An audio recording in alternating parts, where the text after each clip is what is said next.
Brothers మూవీలో వాళ్ళ daddy ఒక సైంటిస్ట్, మేధావులు ఎవరెవరు ఉంటారో సో వాళ్ళందరిలాగా పుట్టాలి మా పిల్లలు అని చెప్పేసి అందరు శాంపిల్స్ తీసుకొని సో పుట్టించడం జరుగుతుంది ఆ మూవీలో. సో అట్లాంటి సాధ్యం ముందు ముందు అటువంటి జెనెటికల్ మోడిఫైడ్ బేబీస్ వస్తారనమాట. మీకు కలర్ కావాలా, లేకపోతే మీకు పొడుగ్గా ఉండే బేబీ కావాలా, లేకపోతే మీకు తెలివిగా ఉండే బేబీ కావాలా, so you can choose your feature అనమాట. ఈ స్పర్మ్ డొనేషన్, ఈ డోనర్ అంటే ఏంటి అసలు? నాకు కూడా కొన్ని డిఎమ్స్ వస్తాయి, మేడం నాకు డబ్బులు కావాలి, నేను స్పర్మ్ డొనేట్ చేస్తాను అని చెప్పి. అంటే పిల్లలు లేని వాళ్ళకి ఈ ప్రసాదం తింటే సో పిల్లలు పుడతారు అని చెప్పేసి.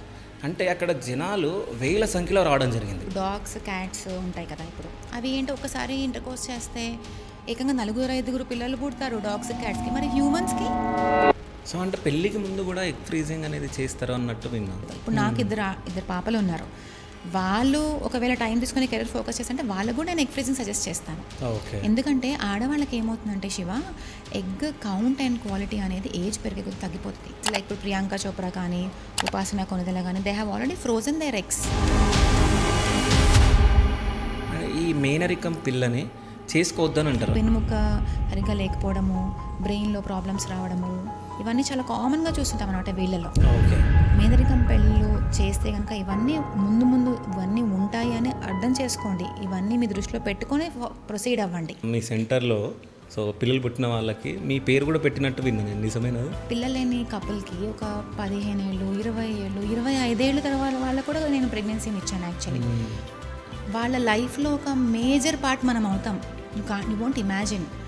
నా పేరు మీద ఒకళ్ళకి పేరు పెడుతున్నారు, నా పేరుని వాళ్ళ పిల్లలకి పెట్టుకుంటున్నారంటే ఇంక అంతకంటే I think దర్స్ nothing I can achieve.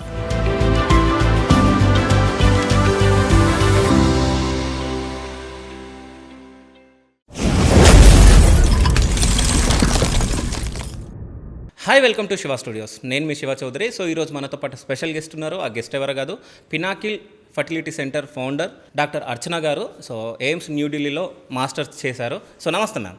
నమస్తే శివ. ఎలా ఉన్నారు మ్యామ్? బాగున్నాను, మీరు ఎలా ఉన్నారు? సూపర్గా ఉన్నాను. సో ఈరోజు మిమ్మల్ని పిలవడానికి కారణం, సో రీసెంట్గా నేను ఒక టెంపుల్కి వెళ్ళడం జరిగింది. సో అక్కడ ఒక ప్రసాదం ఇస్తున్నారు. అంటే పిల్లలు లేని వాళ్ళకి ఈ ప్రసాదం తింటే సో పిల్లలు పుడతారు అని చెప్పేసి. అంటే అక్కడ జనాలు వేల సంఖ్యలో రావడం జరిగింది. అంటే ఇంతమంది పిల్లలు లేని వాళ్ళు ఉన్నారా అని చెప్పేసి నాకు అనిపించింది. అసలు ఈ ప్రాబ్లం ఎందుకు వస్తుంది, ఎక్కడ ఏం జరుగుతుంది అనేది తెలుసుకుందామని చెప్పేసి మిమ్మల్ని పిలవడం జరిగింది మ్యామ్. అసలు అంటే పిల్లలు పుట్టకపోవడానికి కారణం ఏంటి అసలు? So good question Shiva. Actually మనం చూసే ఉంటాము, మన అమ్మమ్మల నానమ్మల టైంలో యాక్చువల్లీ ఇన్ఫర్టిలిటీ అంటే ఏంటో తెలియని కూడా తెలియదు వాళ్ళకి. అంటే ఒక్కొక్క ఫీమేల్ ఆల్మోస్ట్ ఒక 5 to 10 మెంబర్స్కి ఈజీగా జన్మనిచ్చేవాళ్ళు అనమాట ఆడవాళ్ళు ఆ రోజుల్లో. ఈ రోజుల్లో ఒక ఫీమేల్ ఒకళ్ళిద్దరిని కనడమే it's has become a challenge అనమాట. సో ఎందుకు మరి ఇన్ఫర్టిలిటీ పెరిగిపోతుంది. మన స్టాటిస్టిక్స్ కూడా చూసుకుంటే ఇండియాలో టోటల్ ఫర్టిలిటీ రేట్స్ అంటాము, అవి ఇంతకుముందు 5 ఉండేవి, ఇప్పుడు కరెంట్లీ 1.9కి తగ్గిపోయింది. అంటే ఒక ఫీమేల్ తన లైఫ్ టైంలో ఇద్దరికి, ఇంతకుముందు 5 మందిని కనే ఫీమేల్ ఇప్పుడు ఇద్దరినే కనగలుగుతుంది అనమాట. మరి ఎందుకు పెరుగుతున్నాయి అని చూస్తే యాక్చువల్లీ మెయిన్ ఫ్యాక్టర్స్ వచ్చేసి number 1 is life style. So ఇంతకుముందు ఎంత యాక్టివ్గా ఉండేవాళ్ళు మన పాత జనరేషన్ వాళ్ళు ఏదైనా కావాలంటే నడకతో వెళ్ళేవాళ్ళు, సైకిల్స్ అన్నీ వాళ్ళు. ఇప్పుడు ప్రతి ఒక్కరి దగ్గర కార్స్, 2 వీలర్స్ బాగా పెరిగిపోయినాయి. సెడెంటరీ లైఫ్ స్టైల్ ఎక్కువైపోయింది అనమాట అందరికీ. అండ్ దాంతోపాటు మన ఫుడ్లో పొల్యూషన్ పెరిగిపోయింది, ఎయిర్లో పొల్యూషన్, ఫుడ్లో పొల్యూషన్, అన్నిట్లో పొల్యూటెంట్స్ పెరిగిపోయినాయి. And stress levels. ఇంతకుముందు ఏముండేది, హ్యాపీగా వాళ్ళ ఇంట్లో అంటే వాళ్ళ ఎక్స్పెక్టేషన్స్ కూడా తక్కువ ఉండేవి వాళ్ళకి. ఇప్పుడు కెరియర్ పెరిగిపోయింది, ఆడవాళ్ళకి మగవాళ్ళకి ఇద్దరికి కెరియర్ మీద ఫోకస్ పెరిగిపోయింది, ఎక్స్పెక్టేషన్స్ పెరిగిపోయినాయి. యాక్చువల్లీ వీటన్నిటి వల్ల ఈవెన్చువల్లీ ఫర్టిలిటీ మీద పడుతుంది అనమాట అవి. అదే కారణము, ఇప్పుడు ఇన్ఫర్టిలిటీ పెరగడానికి అదే కారణం. Main reason is our life style changes అనమాట. అండ్ ఉమెన్లో కూడా ఇప్పుడు ఇంతకుముందు ఆడవాళ్ళు ఇంట్లో ఉండేవాళ్ళు, పిల్లల్ని చూసుకునే వాళ్ళు, భర్తను చూసుకునే వాళ్ళు సరిపోయేది. ఇప్పుడు ఆ బర్డెన్తో పాటు ఎక్స్ట్రా ఇప్పుడు ఆడవాళ్ళు కూడా వర్క్ చేయడం స్టార్ట్ చేశారు. సో కెరియర్ అని చెప్పి, జాబ్ అని, ఆఫీస్ అని, అందరూ వాళ్ళ లైఫ్లో వాళ్ళు they wanted to achieve something on par with men. In a way that is very good. Women empowerment అంటున్నాం కదా ఇప్పుడు. In a way that is important, that is good. But దానివల్ల సైడ్ ఎఫెక్ట్స్ ఏమొస్తున్నాయంటే ఫర్టిలిటీ రేట్స్ తగ్గిపోతున్నాయి అన్నమాట. ఆడవాళ్ళలో ఈ PCOS, PCOD అనే సమస్యలు చాలా ఎక్కువైపోయినాయి. అసలు పీసీఓడి అంటే ఏంది, పీసీఓఎస్ అంటే ఏంది, రెండింటికి డిఫరెన్స్ ఏంది అసలు? సో పీసీఓడి అంటే పాలిసిస్టిక్ ఓవేరియన్ డిస్ఫంక్షన్, పీసీఓఎస్ అంటే పాలిసిస్టిక్ ఓవేరియన్ సిండ్రోమ్. సో ఇంతకుముందు పీసీఓడి అని అనేవాళ్ళము, ఇప్పుడు టర్మినాలజీ మారింది, పీసీఓఎస్ అంటున్నాం అనమాట. సో ఈ పీసీఓఎస్లో ఏముంటుందంటే పాలిసిస్టిక్ ఓవరీస్ ఉంటాయి, అంటే ఓవరీస్లో చిన్న చిన్న ఫాలికల్స్ అనేవి మల్టిపుల్ ఫాలికల్స్ ఉన్న వల్ల నీటి బుడగలా కనిపిస్తాయి మనకు స్కాన్లో. సో మనం ఇవాళ చూసుకుంటే ఆల్మోస్ట్ 100 మంది ఆడవాళ్ళు చూసుకుంటే మోర్ దాన్ 30-40% వాళ్ళకి పీసీఓఎస్ ఉంటుంది. But not every one is symptomatic, అంటే అందరికీ పీసీఓఎస్ వాళ్ళ ప్రాబ్లమ్స్ రావు. Almost 80% of the women who have PCOS వాళ్ళు నార్మల్గానే ఉంటారు, న్యాచురల్గానే they conceive and all. Only around 20-30% వాళ్ళకి కొన్ని ఫర్టిలిటీ ట్రీట్మెంట్స్ తీసుకోవాల్సి వస్తుంది అనమాట. మళ్ళీ పీసీఓఎస్ గల మెయిన్ కారణాలు మళ్ళీ it's life style disorder. So వాళ్ళ యొక్క food, stress, sleep, life style మంచిగా చూసుకుంటే అది క్యూర్ చేసుకోవచ్చు. పీసీఓఎస్ వల్ల సో అంటే ఫర్టిలిటీ రేట్ ఏమైనా తగ్గుతుందా, అంటే ఫర్టిలిటీ సమస్యలు వస్తాయా? Yeah, that's what. 100 మంది పీసీఓఎస్ ఉమెన్లో చూసుకుంటే మనకు ఒక 20 మందికి ట్రీట్మెంట్కి వెళ్ళాల్సి వస్తుంది అనమాట. మెయిన్గా ఎందుకు వస్తుందంటే పీసీఓఎస్ ఉమెన్కి ఇర్రెగ్యులర్ సైకిల్స్ ఉంటాయి. వాళ్ళకి ఎవ్రీ మంత్ నార్మల్ ఉమెన్లో అండం రిలీజ్ అవ్వదు అనమాట.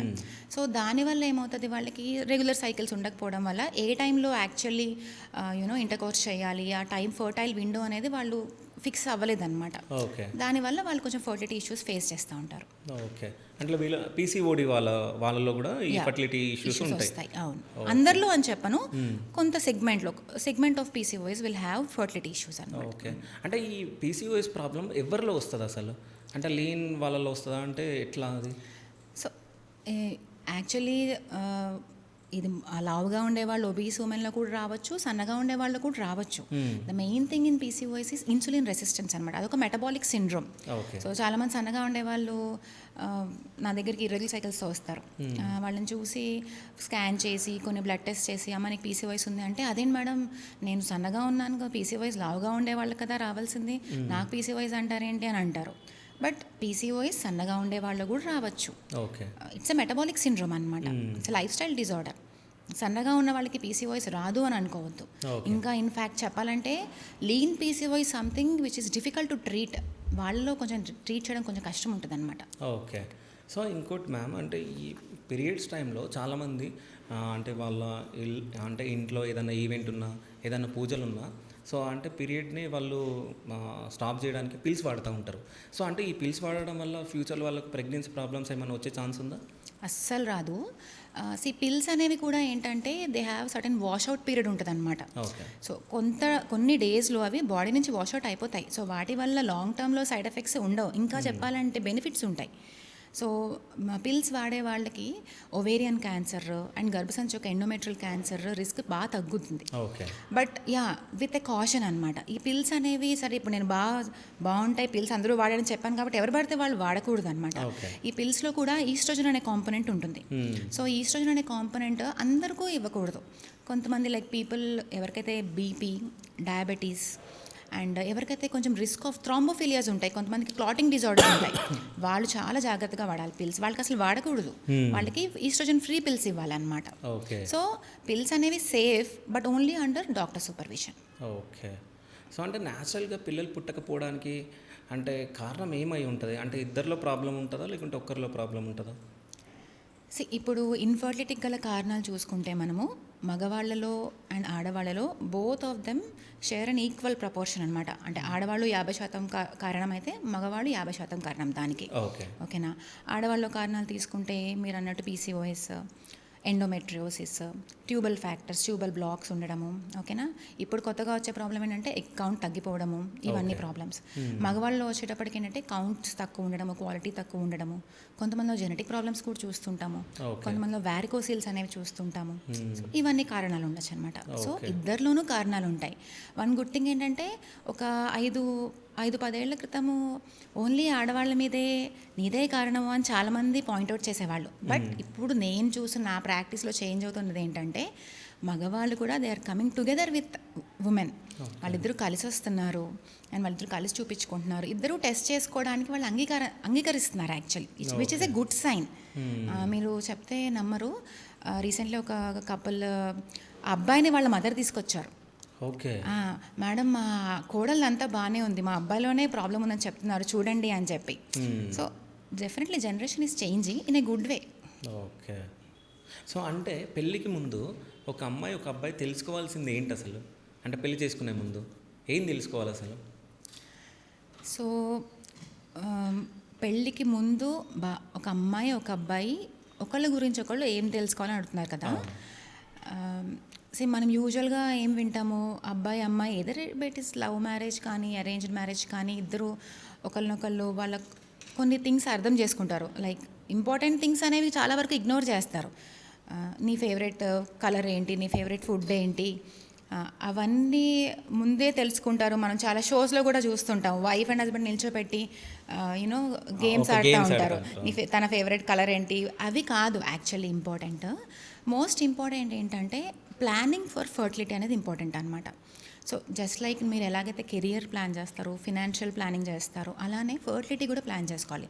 అంటే సమ్టైమ్స్ మగవాళ్ళకి తొందరగా పిల్లల్ని ప్లాన్ చేసుకోవాలని ఉండొచ్చు, ఆడవాళ్ళకి లేదు కెరియర్ సెటిల్ అయిన తర్వాతే చేసుకోవాలి, పిల్లల్ని ప్లాన్ చేద్దామని ఉండొచ్చు. సో ఇవన్నీ కూడా ముందే వాళ్ళు డిసైడ్ చేసుకుంటే, వాళ్ళు డిస్కస్ చేసుకుంటే ఏంటంటే వాళ్ళు ఫ్యూచర్ లైఫ్లో కూడా ఏం గొడవలు పడకుండా అట్లా హ్యాపీగా ఉంటుంది అనమాట. అండ్ ఇంకోటి ఒక చిన్న ఎగ్జాంపుల్ చెప్తాను. Like one of my patients, తనకి నెఫ్రోటిక్ సిండ్రోమ్ ఉందన్నమాట అమ్మాయికి. నెఫ్రోటిక్ సిండ్రోమ్ అంటే కిడ్నీకి సంబంధించిన ఒక డిసీజ్ అనమాట అది. సో అందులో వాళ్ళు లైఫ్ లాంగ్ మెడికేషన్ మీద ఉండాలి. ఆ మెడికేషన్ తీసుకోకపోతే వాళ్ళ బాడీ, వాళ్ళ ఫేస్ అంతా ఉబ్బిపోద్ది అనమాట. ఈ నెఫ్రోటిక్ సిండ్రోమ్ ఉందన్న విషయాన్ని అమ్మాయి వాళ్ళ పేరెంట్స్ దాచిపెట్టారు, పెళ్ళప్పుడు చెప్పలేదు. సో ఆ అమ్మాయికి పెళ్ళైన తర్వాత కూడా మంచిగా ఎలాగైతే ఇంటి దగ్గర నుంచి అన్నీ వస్తూ ఉంటాయో వాటితో పాటు మందులు కూడా పంపించేది వాళ్ళమ్మ. అమ్మాయి సీక్రెట్గా వేసుకునేది. బట్ ఒక టైంలో ఆ అమ్మాయి మానేసింది అనమాట, బయటపడుద్దనో ఏదో భయపడి సంథింగ్.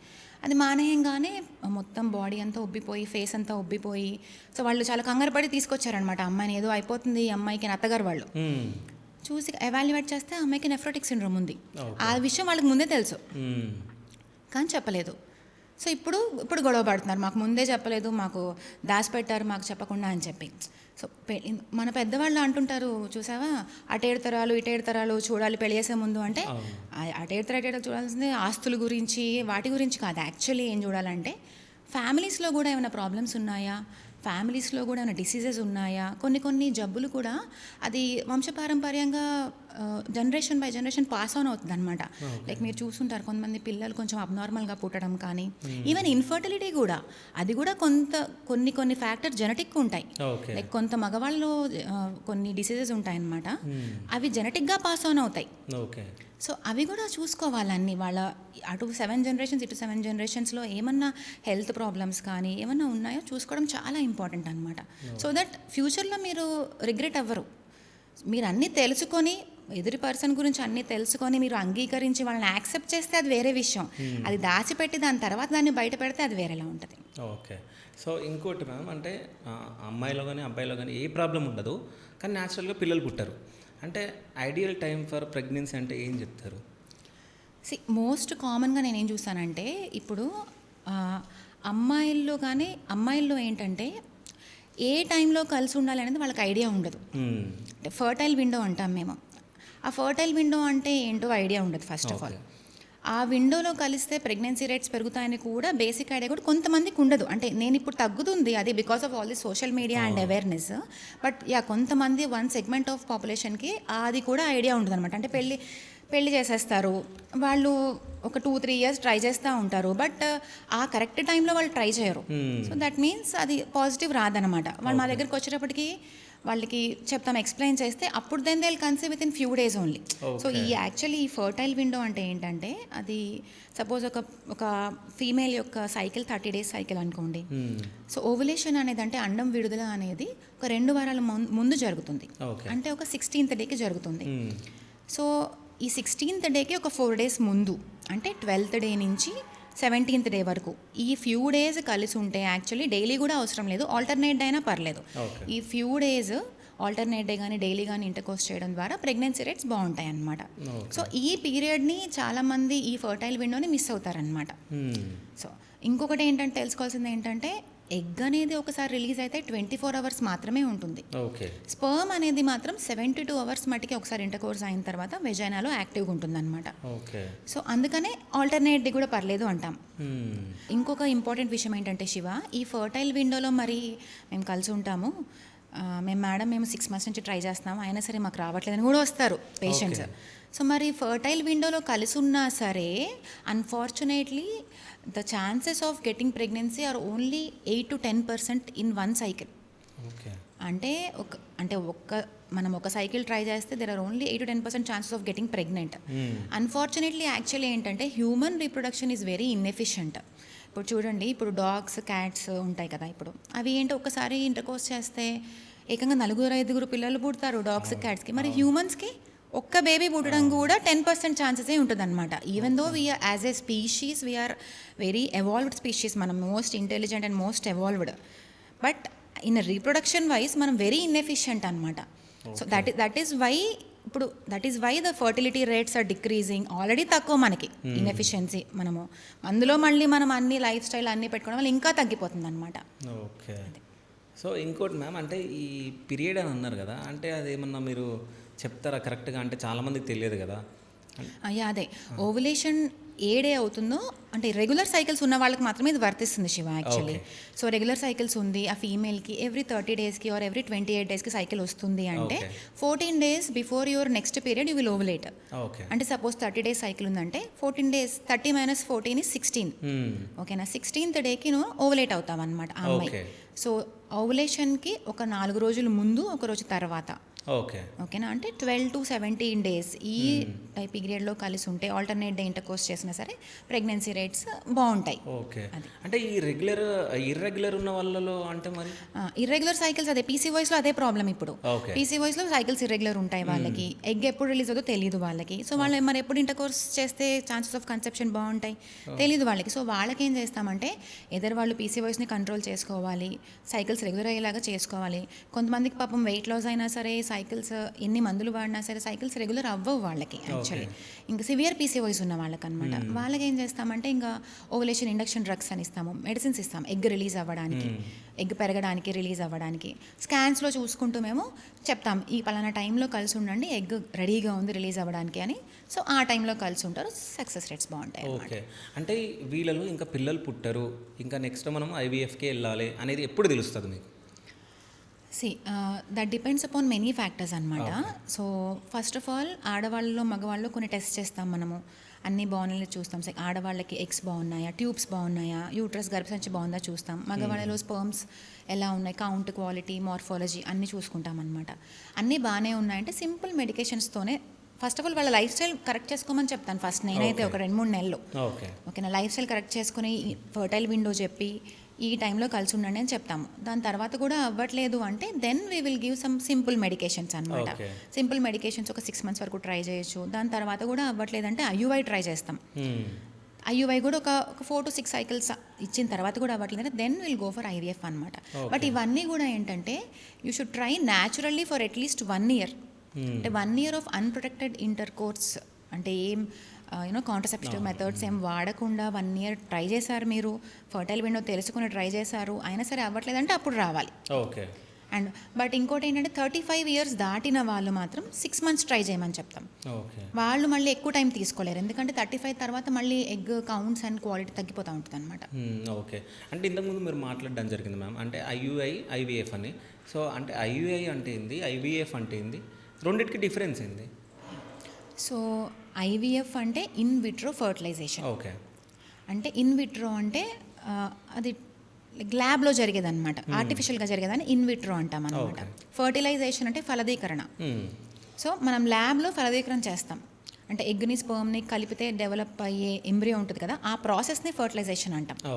సో ల్యాబ్లో ఫర్టిలైజేషన్ చేస్తాం. ఐయుఐ అంటే ఇంట్రా యూట్రైన్ ఇన్సెమినేషన్, అంటే యూట్రస్లో మనం స్పర్మ్స్ని లోపలికి పెడతాం. సో ఐయుఐలో ఏం చేస్తాము, నేను చెప్పినట్టు మనం ఫీమేల్కి మందులు ఇస్తాము కొన్ని, ఎగ్ పెరగడానికి, ఎగ్ రప్చర్ అవ్వడానికి. రప్చర్ అయ్యే టైంలో, రప్చర్ అయిన తర్వాత హస్బెండ్ యొక్క సెమెన్ తీసుకొని ప్రిపేర్ చేస్తాం, వాష్ చేస్తాం. వాష్ చేయడంలో వాళ్ళు ఏమవుద్దంటే కొన్ని dead sperms, poor morphology, poor quality ఉన్న స్పర్మ్స్ని సెపరేట్ చేస్తాం. ఓకే. ఫిల్టర్ చేసి గుడ్ క్వాలిటీ స్పర్మ్స్ని మాత్రమే మనం యూట్రస్ లోపలికి పెడతామన్నమాట. ఓకే. సో దానివల్ల మనం అడ్వాంటేజ్ ఏంటి అంటే స్పర్మ్స్ యూజువల్గా ఐయుఐ మన మెయిన్ అడ్వాంటేజ్ అంటే లో క్వాలిటీ ఆర్ లో మొటిలిటీ, కొంచెం కౌంట్స్ తక్కువ ఉన్న వాళ్ళకి ఐయుఐ ప్రిఫర్ చేస్తాం అనమాట. సో స్పర్మ్స్ని డైరెక్ట్గా ట్యూబ్స్ దగ్గరలో పెడతాం. సో సర్విక్స్ అంత బైపాస్ అయ్యి అంటే డిస్టెన్స్ బైపాస్ అయిపోతుంది actually. That is one advantage అనమాట ఐయుఐ వల్ల. అండ్ ఇంకొక కొంతమంది పేషెంట్స్ ఏంటంటే సపోజ్ ఇప్పుడు కొన్ని ఇన్ఫెక్షన్స్ ఉంటాయి, లైక్ హెచ్ఐవి వినే ఉంటారు కదా, AIDS patient, retrovirus positive patients. వీళ్ళు ఒకవేళ ఫీమేల్ నెగిటివ్ ఉంది, మేల్కి పాజిటివ్ ఉంది హెచ్ఐవికి. సో మరి వాళ్ళిద్దరూ ఇంటర్కోర్స్ చేస్తే ఒకరి నుంచి ఒకరికి మళ్ళీ హెచ్ఐవి వచ్చే ఛాన్సెస్ ఉంటాయి. అటువంటి కండిషన్స్లో ఏం చేస్తామంటే సెమెన్ తీసుకొని వాష్ చేస్తాం. అలా వాష్ చేయడం వల్ల ఆల్మోస్ట్ ఆ వైరస్ అనేది క్లియర్ అయిపోద్ది అనమాట. 99% of the virus gets separate అయిపోద్ది అనమాట. అలాగా హెచ్ఐవి డిస్కార్డెంట్ కపుల్స్ కూడా ఐయుఐ చేస్తామన్నమాట. సో అలా కూడా చేస్తాము. బట్ మెయిన్గా ఐయుఐ చేసేది ఎవరిలో అంటే చాలా సైకిల్స్ ట్రై చేశారు వీళ్ళకి, అయినా సరే ఫెయిల్ అవుతుంది అనే వాళ్ళకి ఐయుఐ చేస్తాం. అన్ఎక్స్ప్లెయిన్ ఇన్ఫర్టిలిటీ అంటాం, వాళ్ళకి ఐయుఐ చేస్తాము. అండ్ అలానే మైల్డ్ మేల్ ఫ్యాక్టర్ ఇన్ఫర్టిలిటీ అంటే కొంచెం కౌంట్స్ తక్కువ ఉన్నాయి, మోటిలిటీ తక్కువ ఉంది, వాళ్ళకి ఐయుఐ చేస్తాం. సో నాకు ఇక్కడ ఒక డౌట్ మ్యామ్, అంటే మీరు ఇప్పుడు హెచ్ఐవి సో అంటే పాజిటివ్ ఉన్న వ్యక్తి సో అంటే ఇంటర్ కోర్స్లో పాల్గొంటే సో అంటే సీమన్ వల్లనే వస్తుందా లేకుంటే? HIV one of the modes of transmission ఈ సెక్షువల్ ట్రాన్స్మిషన్. ఓకే. బ్లడ్ ద్వారా కూడా రావచ్చు, సెక్స్ ద్వారా కూడా రావచ్చు. ఓకే. అంటే మీరు ఇప్పుడు సీమన్లో మనం వాష్ చేసినప్పుడు ఆ వైరస్ వెళ్ళిపోతుందని అంటున్నారు కదా. సో ఆ డౌట్ వచ్చింది నాకు. అంటే ఇంటర్ కోర్స్ చేయడం వల్ల కాదు, అంటే సీమన్లో ఉంటుందా వైరస్? కాదు కదా. అది ఇంటర్ కోర్స్ చేస్తే సెమెన్లో ఉండే వైరస్ ఎలా స్ప్రెడ్ అవుతుంది? సెమెన్లోనే ఉంటుంది వైరస్, సెక్రిషన్స్లో ఉంటుంది basically. The virus get shed in the secretions, oral, saliva, semen, ఇవన్నీ సెక్రిషన్స్లో ఉంటుందని, blood. Okay. So any secretion which comes in to contact with other persons spread అవుతుందన్నమాట. సో హస్బెండ్ యొక్క సెమెన్ వెళ్ళి women యొక్క వెజైనాలో deposit అయినప్పుడు ఆ virus అనేది వెళ్ళి తనని వాటికి మళ్ళీ అటాచ్ అయ్యి స్ప్రెడ్ అవుతుంది ఫీమేల్కి. ఓకే. సో అంటే ఇట్లాంటి పేషెంట్స్ కూడా మీ దగ్గరికి వస్తారు. అవునవును. హెచ్ఐవి డిస్కార్డెంట్ కపుల్స్ కూడా వస్తారనమాట. Okay. So next IVF. So IVF అంటే ఇన్విట్రో ఫర్టిలైజేషన్, అంటే ఫలదీకరణ అనేది ల్యాబ్లో జరుగుతుంది అనమాట. సో ఇది ఎవరిలో చేస్తాము అంటే ఎవరికైతే సివియర్ మేల్ ఫ్యాక్టర్ ఉంటుంది, అంటే ఇప్పుడు ఐయుఐ చేయడానికి కూడా ఒక 10 మిలియన్ కౌంట్ అన్న కావాలన్నమాట. సో 10 మిలియన్ కంటే తక్కువ ఉన్న వాళ్ళకి ఐయుఐలో సక్సెస్ రేట్స్ చాలా తక్కువ ఉంటాయి. సో వాళ్ళకి ఐవీఎఫ్ చేస్తామన్నమాట. అలానే ఫీమేల్ ఫ్యాక్టర్ ఇన్ఫర్టిలిటీ అంటే కౌంట్స్ ఎవరికైతే ఎగ్ కౌంట్ బాగా తక్కువ ఉంటాయో వాళ్ళకు కూడా ఐవీఎఫ్ చేస్తామన్నమాట. అండ్ అలానే బ్లాక్ ట్యూబ్స్, ఇప్పుడు ప్రెగ్నెన్సీ రావాలంటే అట్లీస్ట్ ఒక ట్యూబ్ అన్నా ఓపెన్ ఉండాలన్నమాట. సో ఒకవేళ 2 ట్యూబ్స్ కనుక బ్లాక్ ఉంటే వాళ్ళకు కూడా ఐవీఎఫ్ చేస్తాం. సో ఈ ఐవీఎఫ్లో ఏం చేస్తామంటే ఆడవాళ్ళకి ఇంజెక్షన్స్ ఇస్తాం. సెకండ్ డే నుంచి స్టార్ట్ చేసి ఒక 10 to 12 days ఇంజెక్షన్స్ ఇస్తాం.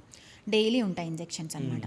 సో ఇంజెక్షన్స్ ఎగ్ పెరగడానికి, నార్మల్గా న్యాచురల్ సైకిల్లో మనకి ఒక్క ఎగ్ డెవలప్ అయితే ఐవీఎఫ్లో మనము more number of eggs develop అవ్వడానికి ఇంజెక్షన్స్ ఇస్తాం అనమాట. Hormones basically. సో ఎగ్స్ మంచిగా డెవలప్ అయిన తర్వాత అవి మెచ్యూర్ అవ్వడానికి ఒక ఇంజెక్షన్ ఇస్తాం, ట్రిగర్ ఇంజెక్షన్ అంటాం. అది ఇచ్చిన తర్వాత ఎగ్స్ని రిట్రీవ్ చేస్తాం, ఎగ్ పికప్ చేస్తాం. సో ఎగ్ పికప్ చేసి ఎగ్స్ని మనం కలెక్ట్ చేసుకొని అదే టైంలో హస్బెండ్ యొక్క స్పర్మ్ కూడా తీసుకొని సెమెన్ శాంపుల్ని స్పర్మ్స్ని సెలెక్ట్ చేసుకొని మంచి స్పర్మ్ని సెలెక్ట్ చేసుకొని మనం డైరెక్ట్లీ ఎగ్లోకి ఇంజెక్ట్ చేస్తాం అనమాట. ఇక్సీ అంటాం అనమాట బేసికలీ. సో ఇలా ల్యాబ్లోనే ఎంబ్రియో అనేది డెవలప్ అవుతుంది. ఒక 3 to 5 days మన ల్యాబ్లోనే గ్రో అవుతుంది అనమాట. సో దాని తర్వాత వాటిని ఫ్రీజ్ చేస్తాం. సో ఎంబ్రోస్ ఎన్ని ఎంబ్రోస్ డెవలప్ అయితే అన్ని ఎంబ్రోస్ని ఇప్పుడు వాళ్ళ ఇష్టం అనమాట, వాళ్ళు ఎన్ని ఎంబ్రోస్ ఫ్రీజ్ చేయాలనుకుంటే అన్ని ఎంబ్రోస్ని ఫ్రీజ్ చేసుకుంటారు. వాటిని నెక్స్ట్ సైకిల్లో ట్రాన్స్ఫర్ చేసుకుంటారు డైరెక్ట్లీ. యాక్చువల్లీ ఏంటంటే ఇంతకుముందు అసలు ఫ్రీజింగ్ టెక్నిక్స్ లేకుండే. ఇంతకుముందు ఓన్లీ ఫ్రెష్ ట్రాన్స్ఫర్, అంటే ఏ సైకిల్లో తీసిన ఎంబ్రియోస్ ఆ సైకిల్లోనే పెట్టేసేవాళ్ళు. ఫ్రీజింగ్ వల్ల ఎంత అడ్వాంటేజ్ అంటే ఈ ప్రెగ్నెన్సీనే కాదు, నెక్స్ట్ ప్రెగ్నెన్సీ కూడా ప్లాన్ చేసుకుంటున్నారు patients. And moreover maybe ఐవీఎఫ్లో కూడా సక్సెస్ రేట్స్ 100% ఉండవు. IVF success rate only 40 to 60% ఉంటాయన్నమాట. సో ఒకవేళ ఫెయిల్ అయితే మళ్ళీ సెకండ్ సైకిల్కి మళ్ళీ ఫ్రెష్గా ఐవీఎఫ్ సైకిల్ స్టార్ట్ చేసుకోకుండా అదే ఎంబ్రియోస్ని ట్రాన్స్ఫర్ చేసుకుంటారనమాట. ఓకే. సో ఇక్కడ నేను ఒక క్వశ్చన్ అడుగుతా, అంటే ఇప్పుడు ఫస్ట్ చేసినప్పుడు ఫెయిల్ అయిపోతే సో మళ్ళీ అదే యూజ్ చేస్తారు కదా. ఒకవేళ వీటి వల్లనే అది ఫెయిల్ అయింది అనుకోవచ్చు కదా, మళ్ళీ అదే ఎందుకు యూజ్ చేయాలి, ఫ్రెష్గా తీసుకోవచ్చు కదా. లేదు, ఇప్పుడు మనం ఒక 10 ఎంబ్రియోస్ తీసుకున్నాం అనుకోండి, 10 ఎంబ్రియోస్లో ఓన్లీ 5 విల్ బి యూప్లాయిడ్. అంటే నీకు ప్రెగ్నెన్సీని ఇచ్చే ఎంబ్రియోస్ ఓన్లీ 50% ఉంటాయి. 10 అవుట్ ఆఫ్ 10 నీకు ప్రెగ్నెన్సీని ఇవ్వవు. ఓకే. సో అందుకని మనం ట్రై చేస్తాం. ఉన్న ఎంబ్రియోస్లో మేబీ ఈ సెట్ ఆఫ్ ఎంబ్రియోస్ ప్రెగ్నెన్సీ ఇవ్వకపోతే next set of embryos try చేస్తాం అనమాట. ఓకే. అది. సో ఇలా ఫ్రీజ్ చేసిన ఎంబ్రియోస్ని మనము నెక్స్ట్ ఒక 1 మంత్ బ్రేక్ ఇచ్చి మళ్ళీ ట్రాన్స్ఫర్ చేస్తామన్నమాట. ఓకే. సో ట్రాన్స్ఫర్ చేసిన తర్వాత ఒక 14 డేస్ వెయిటింగ్ తర్వాత మేము ప్రెగ్నెన్సీ టెస్ట్ చేసి పాజిటివ్ వచ్చిందా లేదా కన్ఫర్మ్ చేసుకుంటాం అనమాట. ఓకే. ఒకవేళ పాజిటివ్ రాకుంటే, పాజిటివ్ రాకుంటే ఫెయిల్ అయితే మళ్ళీ నెక్స్ట్ ట్రాన్స్ఫర్కి ఎంబ్రియోస్ ఉన్నాయి అంటే నెక్స్ట్ ట్రాన్స్ఫర్కి మేము అంటే ఫెయిల్ అయిందని చెప్పేసి ఎప్పుడు కన్ఫర్మ్ చేసుకుంటారు మీరు? 14 డేస్ ఆఫ్ వెయిట్ చేసి 14 డేస్ టైం తర్వాత మేము కన్ఫర్మ్ చేస్తాం అనమాట, పాజిటివ్ వచ్చిందా నెగిటివ్ వచ్చిందా అని చెప్పి. ఓకే. సో నెగిటివ్ వచ్చిందంటే ఫెయిల్ అయినట్టు. సో ఎందుకు ఫెయిల్ అవుతుంది మరి? ఐవీఎఫ్ కూడా ఏంటంటే Shiva, actually it's not full proof కాదు ప్రాసెస్. సో మనం ఐవీఎఫ్లో ఏం చేస్తాము, ఫలదీకరణ మన ల్యాబ్లో చేస్తాం, ఫర్టిలైజేషన్ అనేది. ఆ చేసిన ఫర్టిలైజేషన్ తర్వాత డెవలప్ అయిన ఎంబ్రియోని ఫ్రీజ్ చేస్తాము, ఎంబ్రియోని లోపల పెడతాం, యూట్రస్ని మంచిగా ప్రిపేర్ చేసి ఎండోమెట్రియంని. మరి ఆ యూట్రస్లో అది అతుక్కుంటుందా లేదా మనకు చెప్పలేము, మనం తెలియదు. ఇంప్లాంట్ అవుతుందా లేదా అని మనకు తెలియదు. ఇంప్లాంట్ అవ్వాలంటే మళ్ళీ ఎండోమెట్రియం అండ్ ఎంబ్రియో రెండు ఒకటే ఫేజ్లో ఉండాలి. ఎంబ్రియో అనేది కరెక్ట్ సింక్రొనైజ్డ్ టాక్ ఉండాలన్నమాట. రెండింటి మధ్య ఒక మంచి సింక్రోనే ఉన్నప్పుడు, రెండింటి మధ్య మంచి ఫ్రీక్వెన్సీ మ్యాచ్ అయినప్పుడు ఎంబ్రియో వెళ్ళి ఎండోమెట్రియంకి అతుక్కుంటుంది, దాని తర్వాత అది డెవలప్ అవుతుంది అనమాట. సో ఈ సింక్రోనీ అనేది ఉందా లేదా అని కూడా మనం చెప్పలేము. సో ఈ ఇంప్లాంటేషన్ ప్రాసెస్ అవుతుందా లేదా అనేది that is the rate limiting step in the entire IVF అనమాట ఇప్పుడు కరెంట్లీ. ఎందుకంటే now we're taking the eggs, sperms తీసుకుంటున్నాము, మంచిగా ఎగ్సీ చేస్తున్నాము, ఎంబ్రియో డెవలప్ చేస్తున్నాము, కానీ అది అతుకుతుందా లేదా అనేది మాత్రం మనం చెప్పలేమన్నమాట. అందుకే ఐవీఎఫ్లో కూడా సక్సెస్ రేట్స్ 40-60% ఉంటాయి, 100% ఉండవు. ఈవెన్ ఇప్పుడు perfect of the perfect embryos తీసుకోండి, వెరీ గుడ్ క్వాలిటీ తీసుకోండి, అయినా సరే 40-60% ఉంటాయి. 100% అనేది రీచ్ అవ్వలేమన్నమాట. మేబీ ఫ్యూచర్లో మేబీ కొత్త టెక్నిక్స్ రావచ్చేమో, like to increase success rates actually, అప్పుడు చెప్పలేము. ఓకే. అంటే మీ దగ్గర ఏదైనా కేసు ఇట్లా చూసింది ఏదైనా ఉందా? అంటే ఫస్ట్ టైం ఫెయిల్ అయిపోయింది, సెకండ్ టైం ఫెయిల్ అయిపోయింది, ఇంకా మొత్తం వాళ్ళకి ఫెయిల్గానే అంటే నెగిటివ్గానే వస్తుంది రిజల్ట్. చాలా మంది పేషెంట్స్ ఉంటారు యాక్చువల్లీ. ఫస్ట్ టైం పాజిటివ్ వచ్చేవాళ్ళు ఒక 60% మటుకే ఉంటారు. సెకండ్ ట్రాన్స్ఫర్లో పాజిటివ్ వచ్చిన వాళ్ళు చాలామంది ఉంటారు. ఒక పేషెంట్ అయితే నా దగ్గర ఆల్మోస్ట్ బయట ఒక 2 సైకిల్స్ ఫెయిల్ అయింది. తనకి ఫస్ట్ ప్రెగ్నెన్సీ ఇంకా ఫెయిల్ అయిందని చెప్పి ఫస్ట్ ప్రెగ్నెన్సీ తను ఊసైడ్ డొనేషన్కి వెళ్ళింది, ఎగ్ డోనర్ని తీసుకున్నారనమాట. తీసుకొని first baby through egg donor వచ్చేసారు వాళ్ళకి. సెకండ్ ప్రెగ్నెన్సీ కోసం నా దగ్గరికి వచ్చిందనమాట. అంటే తనకి ఏం చెప్పారంటే అక్కడ బయట సైకిల్స్లో ఎగ్ క్వాలిటీ బాగాలేదమ్మా అనేది, అందుకని నువ్వు ఎగ్ డొనేషన్కి వెళ్ళు అని చెప్పేశారు. నా దగ్గరికి వచ్చింది. నా దగ్గరికి వచ్చి, మేడం నాకు ఫస్ట్ బేబీ ఉన్నారు, బట్ ఈసారి నేను నా ఓన్ ఎగ్స్తో వెళ్తాను మేడం, ఈసారి నా ఓన్ ఎగ్స్ ట్రై చేస్తానని వచ్చిందనమాట. వీ డిడ్ గుడ్ యాక్చువల్లీ, మంచి ఇంజెక్షన్స్ ఇచ్చాము, ట్రిగ్గర్ బాగా ఇచ్చాము, తన ఓన్ ఊసైడ్స్తో ఎంబ్రియో డెవలప్ చేసాము. 2 ఎంబ్రియోస్ ట్రాన్స్ఫర్ చేస్తే తనకి ఇప్పుడు ఒక పాప, సెకండ్ పాప. సో మల్టిపుల్ ఫెయిల్ అయిన వాళ్ళకు కూడా పాజిటివ్స్ చాలా వస్తాయి. ఇంకొక పేషెంట్ అయితే 4 times ఫెయిల్ అయింది బయట, ఒకసారి కూడా పాజిటివ్ రాలా. ఓకే. నా దగ్గర వచ్చిన తర్వాత నా దగ్గర కూడా ఒకసారి ఫెయిల్ అయింది, సెకండ్ ట్రాన్స్ఫర్లో పాజిటివ్ వచ్చింది. సో మనము మొన్న ఒక పేషెంట్ ఇట్లానే అడుగుతారు పేషెంట్స్, ఎందుకు ఫెయిల్ అవుతుందంటే, మనందరం మనుషులం, సింపుల్, మనందరం మనుషులం, మన చేతిలో ఉండేవి కొన్నే, మనం ఎక్స్ప్లెయిన్ చేయలేనివి కొన్ని ఉంటాయి, కొన్ని దైవత్వము, కొన్ని డెస్టినీ అన్నీ ఉంటాయి అన్నమాట. ఓకే. అంటే ఇప్పుడు IVF through first time baby పుట్టిన తర్వాత సో సెకండ్ న్యాచురల్గా పుట్టే ఛాన్స్ ఉంటుందా? 100% ఉంటుంది, ఎందుకు ఉండదు అంటే, ఇన్ కేస్ తనది ఒకవేళ అన్ని బాగానే అన్ఎక్స్ప్లెయిన్ ఇన్ఫర్టిలిటీ అంటాం కదా, కారణం ఏంటో మనకు తెలియదు, అన్నీ బాగానే ఉంటాయి అన్నమాట. ఓకే. వీళ్ళల్లో న్యాచురల్గా కూడా పుట్టే అవకాశాలు ఉంటాయి, బట్ కొన్ని కండిషన్స్లో సివియర్ మేల్ ఫ్యాక్టర్ ఉండొచ్చు, కౌంట్ 0 ఉండొచ్చు, లేదా ఫీమేల్లో కూడా అసలు కణాలే లేకపోవచ్చు, అలాంటి వాళ్ళకి చాలా కష్టము. బట్ యూజువల్గా ఈ అన్ఎక్స్ప్లెయిన్ ఇన్ఫర్టిలిటీ వాళ్ళు కదా, వాళ్ళలో న్యాచురల్ కూడా ప్రెగ్నెన్సీ రావచ్చు. ఓకే. సో అంటే ఇప్పటి వరకు అంటే మీరు చేసిన దాంట్లో ఎంత పర్సంటేజ్ పాజిటివ్ వచ్చింది? ట్రెడిషనల్గా కూడా actually IVF success rates only 30-40% ఉంటాయి అన్నమాట. ఈవెన్ మనం ఇంటర్నేషనల్ స్టాండర్డ్స్ చూసుకున్నా సరే, వేరే కంట్రీస్ లైక్ యూరప్, యూఎస్, ఆ కంట్రీస్లో కూడా ట్రెడిషనల్గా కూడా 30-40% అంటారనమాట. But with very good lab and very good embryologist and clinician, and most important అన్నిటికంటే వచ్చేసి పేషెంట్ యొక్క ట్రస్ట్, Okay. నమ్మకం. ఇవన్నీ వర్కౌట్ అవుతే సక్సెస్ రేట్స్ ఆల్మోస్ట్ ఒక 60 to 70% వరకు మేము తీసుకెళ్తాం అనమాట. సో అంటే పెళ్ళికి ముందు కూడా ఎగ్ ఫ్రీజింగ్ అనేది చేస్తారు అన్నట్టు విన్నా. యా, సో అంటే అట్లా చేయించుకోవడం మంచిదే అంటారా? ఎగ్ ఫ్రీజింగ్ గురించి అయితే there is no need for debate actually. Egg Okay. Freezing is very good. ఆడవాళ్ళకి ప్రత్యేకంగా నేనేం చెప్తానంటే, and young women who wanted to focus on their career and all, ఇప్పుడప్పుడే మేము పెళ్లి చేసుకోము, ఇంకా కొంచెం టైం తీసుకుంటాం, మా కెరియర్లో సెటిల్ అయిన తర్వాత చేసుకుంటాం అనేవాళ్ళు ఖచ్చితంగా ఎగ్ ఫ్రీజింగ్ చేసుకుంటే చాలా బాగుంటుంది వాళ్ళకి. ఇట్స్ లైక్ అన్ ఇన్సూరెన్స్ అనమాట. There is no debate. ఆ ఇష్యూలో డిబేటే అవసరం లేదు. ఇప్పుడు నాకు ఇద్దరు పాపలు ఉన్నారు. వాళ్ళు ఒకవేళ టైం తీసుకొని కెరీర్ ఫోకస్ చేస్తుంటే వాళ్ళకు కూడా నేను ఎగ్ ఫ్రీజింగ్ సజెస్ట్ చేస్తాను. ఓకే. ఎందుకంటే ఆడవాళ్ళకి ఏమవుతుందంటే Shiva, egg count and quality అనేది ఏజ్ పెరిగే కొద్ది తగ్గిపోతుంది. సపోజ్ మనం ఈ ఐవీఎఫ్ సక్సెస్ రేట్స్ చూసుకున్నా సరే, లెస్ దాన్ 35 ఏజ్ ఉన్న ఆడవాళ్ళకి success rates in IVF around 40 to 60% ఉంటాయి. 36లో 30 to 40% ఉంటాయి. ఓకే. 37లో 20 to 30% ఉంటాయి. అదే 40 క్రాస్ అయిన వాళ్ళకి 5 to 10% మాత్రమే ఉంటాయి. ఓకే. అంతమైనా. సో చూడు ఎందుకు తగ్గిపోతున్నాయి, because egg quality and count తగ్గిపోతూ ఉంటుంది. యాక్చువల్లీ ఆడవాళ్ళు ఏంటంటే ఒక నియమితమైన ఎగ్స్తోనే పుడతారు. లైక్ వాళ్ళు పుట్టినప్పుడు అరౌండ్ 7 million ఎగ్స్ అలా ఉంటాయన్నమాట. ఓకే. వాళ్ళు ప్యూబర్టీ అంటే లైక్ వచ్చేటప్పటికి ఆ ఎగ్స్ అనేవి కౌంట్ ఆల్మోస్ట్ కొన్ని ల్యాక్స్లోకి వచ్చేస్తాయి. ఓకే. అండ్ లాస్ట్కి వాళ్ళు ఓవలేట్ అయ్యేది, వాళ్ళ లైఫ్ టైం ఓవలేట్ చేసేది ఓన్లీ 300 to 400 ఎగ్స్ ఉంటాయి. ఓకేనా. అండ్ ఒక ఇంట్రెస్టింగ్ స్టడీ ఏం చెప్పుదంటే, ఆడవాళ్ళు 30 years టచ్ అయ్యేటప్పటికి almost 88% of the eggs gets exhausted అంట. ఓకే. అంటే వాళ్ళకి ఉన్న కొన్ని ఎగ్సే ఉంటాయి వాళ్ళకి, అవి కూడా 35 క్రాస్ అయినాక ఫాస్ట్గా డిక్లైన్ అయిపోతాయి. ఓకే.